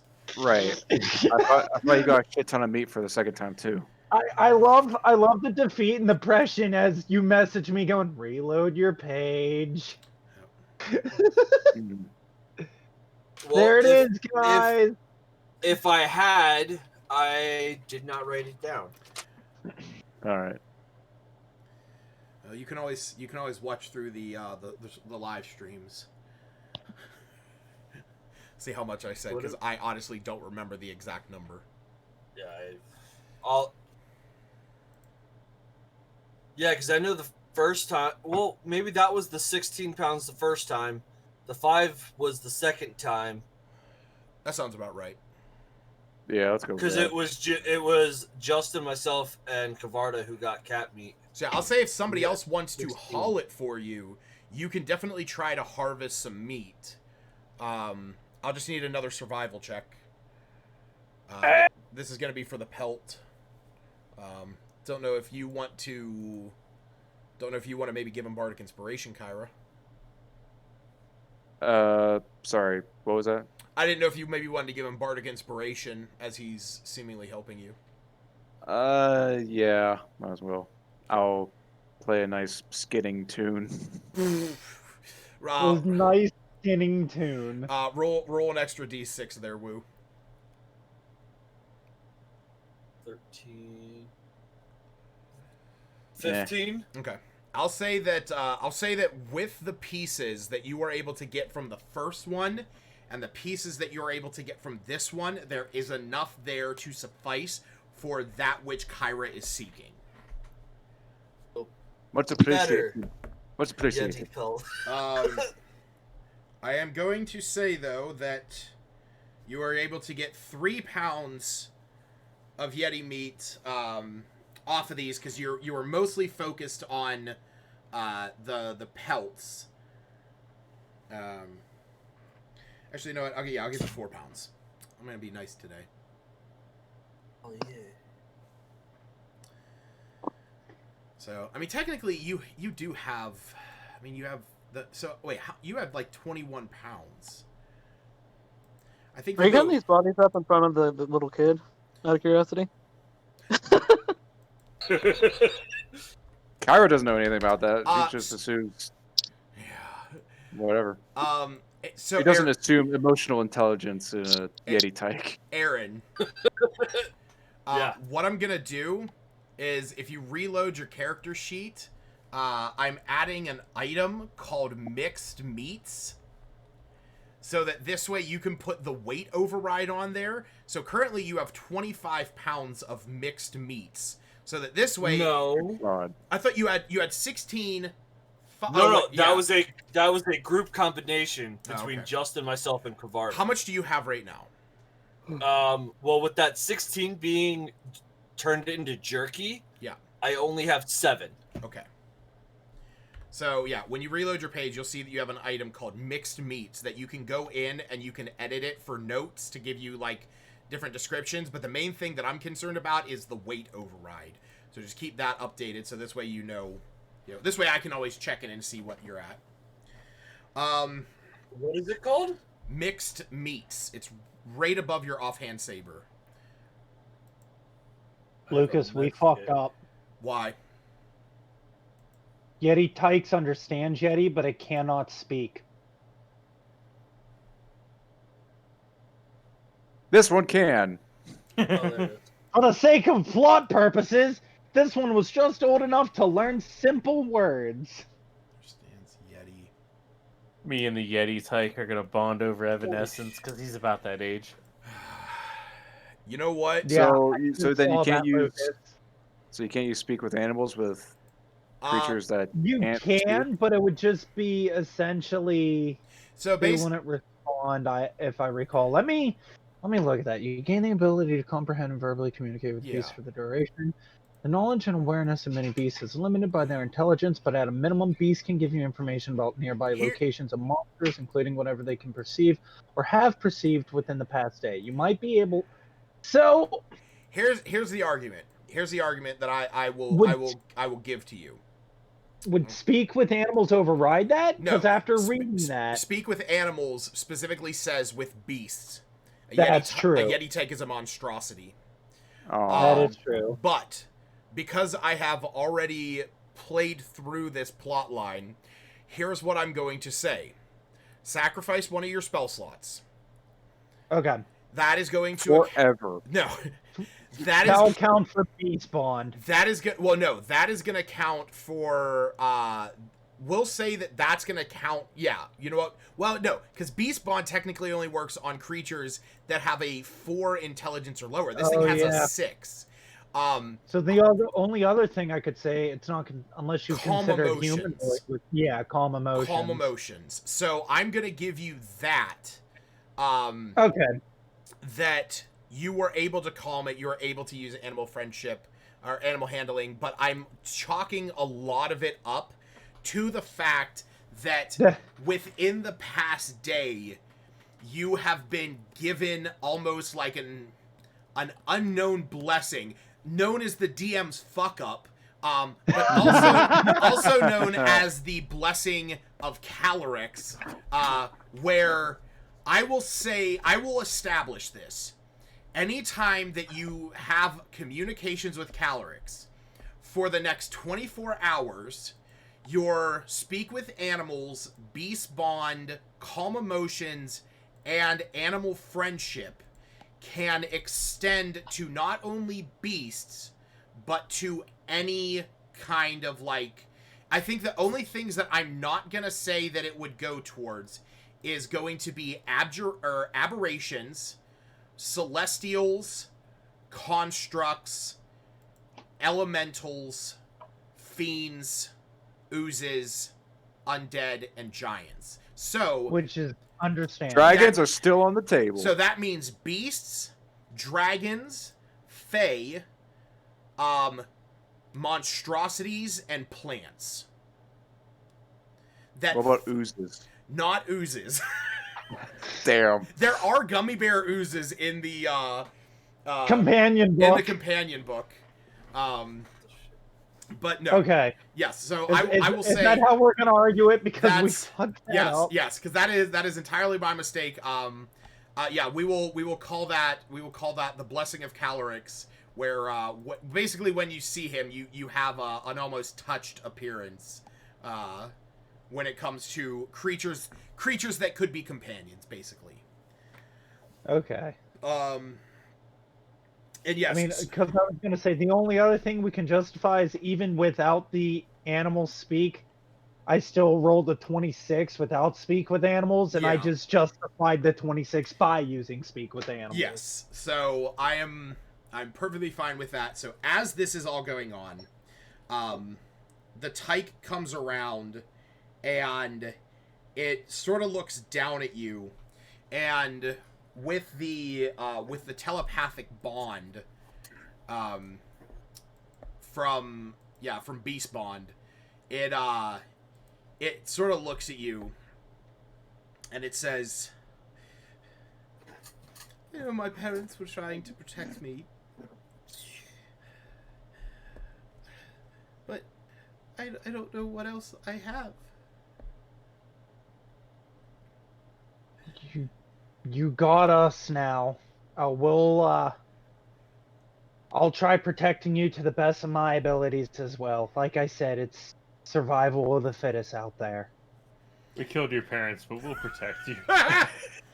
Survival. Well, it actually says here too that they are easily intimidated by bigger and stronger creatures. So we did kind of murder its parents, so we are considered the bigger and stronger creature. Yep. I also play this in my head that it's going to try picking on Neoguri, and Neoguri's going to pick on it, and it's just going to be an endless cycle of me yelling at my kids. See, this is... It's going to be Lucas yelling at Dova and Bo. Yeah. Boys!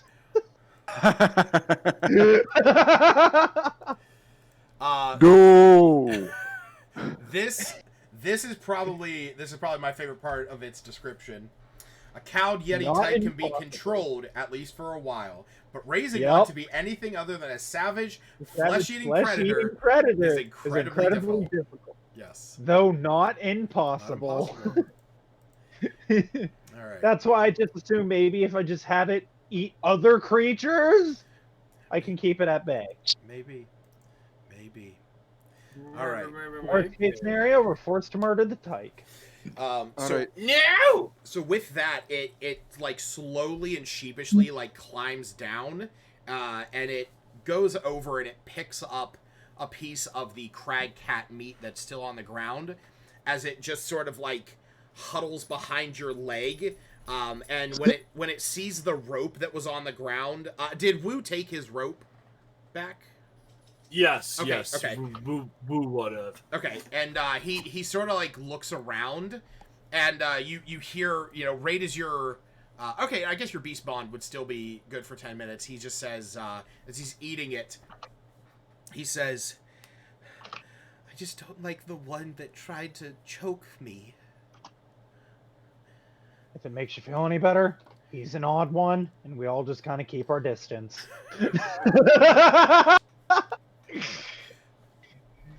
Don't worry, no more callers. And if you ever mentally snap, eat him first. Singling out Wu. Just leave me and the bird out of this. All right. So what are you guys doing at this point? Making sure. Making sure Paralu is able to walk Yep. and about to ask the group. So, do you think we should wait out the night here, or do you think we could make it down before we lose too much sunlight? Oh, sunlight's already gone, buddy. It's Oh, fuck. if you glance outside, it is Oh, it's pitch black. You imagine that it's maybe only like early to mid evening, maybe about 6 o'clock, but yeah, it's definitely been dark for a couple hours. no. Poirot already overexerted himself trying to climb up. I think we should wait until we got daylight to climb down. Or I guess I could hold the lantern and help guide people.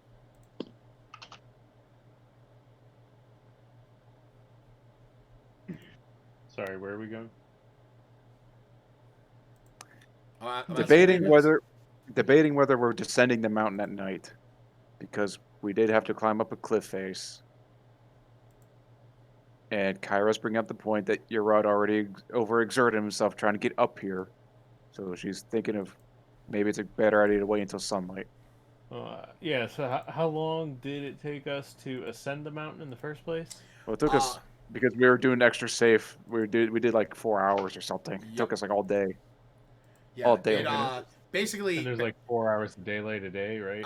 Yeah, you guys basically get daylight from 10 o'clock in the morning to 2 o'clock. Well, no, actually, it's not even that. It's twilight during those hours. There is actually never daylight. It is only ever twilight. Oh, right. But right. Between 10 and 2 is twilight. Everything beyond that is essentially night, and it's all dim light, or it's all darkness at that point. Alright, Groff will chime in and say we should leave about an hour before daylight so we have some time to make our way down the mountain. Okay, so you're saying we should probably wait. I kind of agree with that. I agree. I could go for a rest. Okay. So, amidst the death and decay that is the Yeti Cave, our adventurers... Oh my god. I was trying to see if there was like a better place to set up a tent or something. Oh, you're basically in like the spot. Yeah. It's the place farthest away from any of the elements. Yeah. So we'll say that the bodies are, sort of shuffled over here where Wu was working. Toss them down the pit. Yeah, there we go. Everything else just unceremoniously thrown down into the chasm. And with just get rid of the smell a little bit. and with that, I think that's And I thought they smelled bad on the outside. God damn it. With that, I think that's a good place to call it for the night. Oh. Okay. I do have like there's obviously more campaign after that. I just need to prep more. He wasn't prepared for me to befriend a Yeti. I definitely wasn't. He was so prepared to be like, nope, you failed it. And then he realized that he didn't have me rolling my animal friendship correctly. That wild, that intuition thing saved your ass. Yeah, it did. I mean, in actuality, I wasn't planning on getting it. I just wanted to calm down. But then whenever you told me the DC was 25 and I said mine's a 26 and I saw your face drop, I'm like, oh no. Yeah. So, yes, I'm currently adding that to my thing here. Get you all set up for a Yeti-type ally. It's not worth it if you can't do oozes though. There's commentary because I can't. No, technically speaking, if he did come across one, there's nothing stopping him from befriending it. It just does not count towards if he saw Calorix within the past day. He just doesn't get a bonus towards Which it. is the way we're bullshitting our way through this since animal friendship got fucked up. There they are. The teddy bear amalgamations and abominations, and there's even ones where it's just segments. I Yeah. Gummy. would love, Lucas, I would love if somehow, some way, I get a teddy bear ooze, and when it takes damage and dies, we just convert it to a segment instead of killing it off. That's exactly it. When a gummy bear ooze is subjected to lightning or slashing, it splits into 2 gummy bear ooze segments if it has at least 4 hit points. Each new segment has hit points equal to half of the original oozes, rounded down. New segments are one size smaller, and segment can use its action to grab another segment within 5 feet of itself and become a gummy bear ooze again, though this action does not restore hit points. So that is a thing you could do. You could have it split and fuck over the action economy.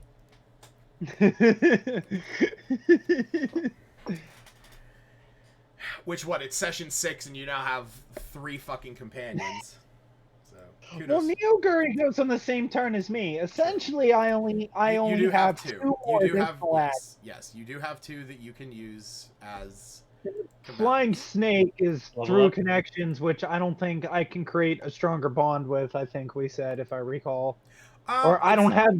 It's not that you can't, it's just that... I don't have the stuff to do so yet. The only one I can have increase bonds with is Neoguri. Not even so much that. You can increase bonds with the Flying Snake, I'm just not doing it the same way that the book does it. Gotcha. So, the snake will say, back in KGB and we have saying. Hope for best, plan for the worst. Yes. What's the matter? Yeah, you weren't here for that, Justin. While you were playing with your phone, we determined that Altman's the voice of the snake, and the snake is Russian. Yes. I think I was here for that. Yeah, I think you were there for bits and pieces of that. Yeah. Oh man. Yeah, the flying snake is Russian. The Yeti. Yeah, we'll figure out something stupid for the Yeti, I'm sure. The level and 5, Neoguri is a literal child. Yeah. Oh, level 5. All right. No, you fucking asshole! You just leveled up. Yeah, but I'm level 4 because I clearly roll better than the DM. Yeah, my rolls were fucking garbage for your own character. God. I just noticed Dova back there. Oh yeah, he's sleeping. Hi, Dova. Even though we're in a cave, I suggest we still take our usual watches. Oh wait, I have a bullshit warlock bonus for that. Yes, you do. I got my watch. Small sentinel. When taking a long rest, your companion can take 1 shift to keep watch for trouble. During this time, double their ability modifier on a wisdom perception checks, and his passive perception is 14. Yep. Awesome. So basically, as that's actually from the companion book, those abilities. But yes, with Neogiri, he basically his hat switches from his rice paddy hat to that of like a soldier, and he just takes his gun and he starts marching back and forth like Winnie the Pooh. I love it. Yeah. Oh man. Hey Lucas, remember how you showed me the video of how a 10-year-old kid derailed an entire campaign? Yep. I'm recreating that video. I want you to know that. God. I will ask, in our process of our long rest, can I attempt to increase the bond with the flying snake? I don't know if it would give me any bonuses for it. We'll discuss that at a later time, like we did with the increased level of Neoguri, but... Right, yeah, well, we can figure that out. I'll figure out how I want to handle that. Because like I said, I am definitely going to give you the chance to up your, bond with them. Like I said, I'm not doing it the way that the book does, because the book, I don't know, the book has too many loose ends. I need my comrade in battle, and I need him to be as strong as a Russian bear. Yeah, Jesus.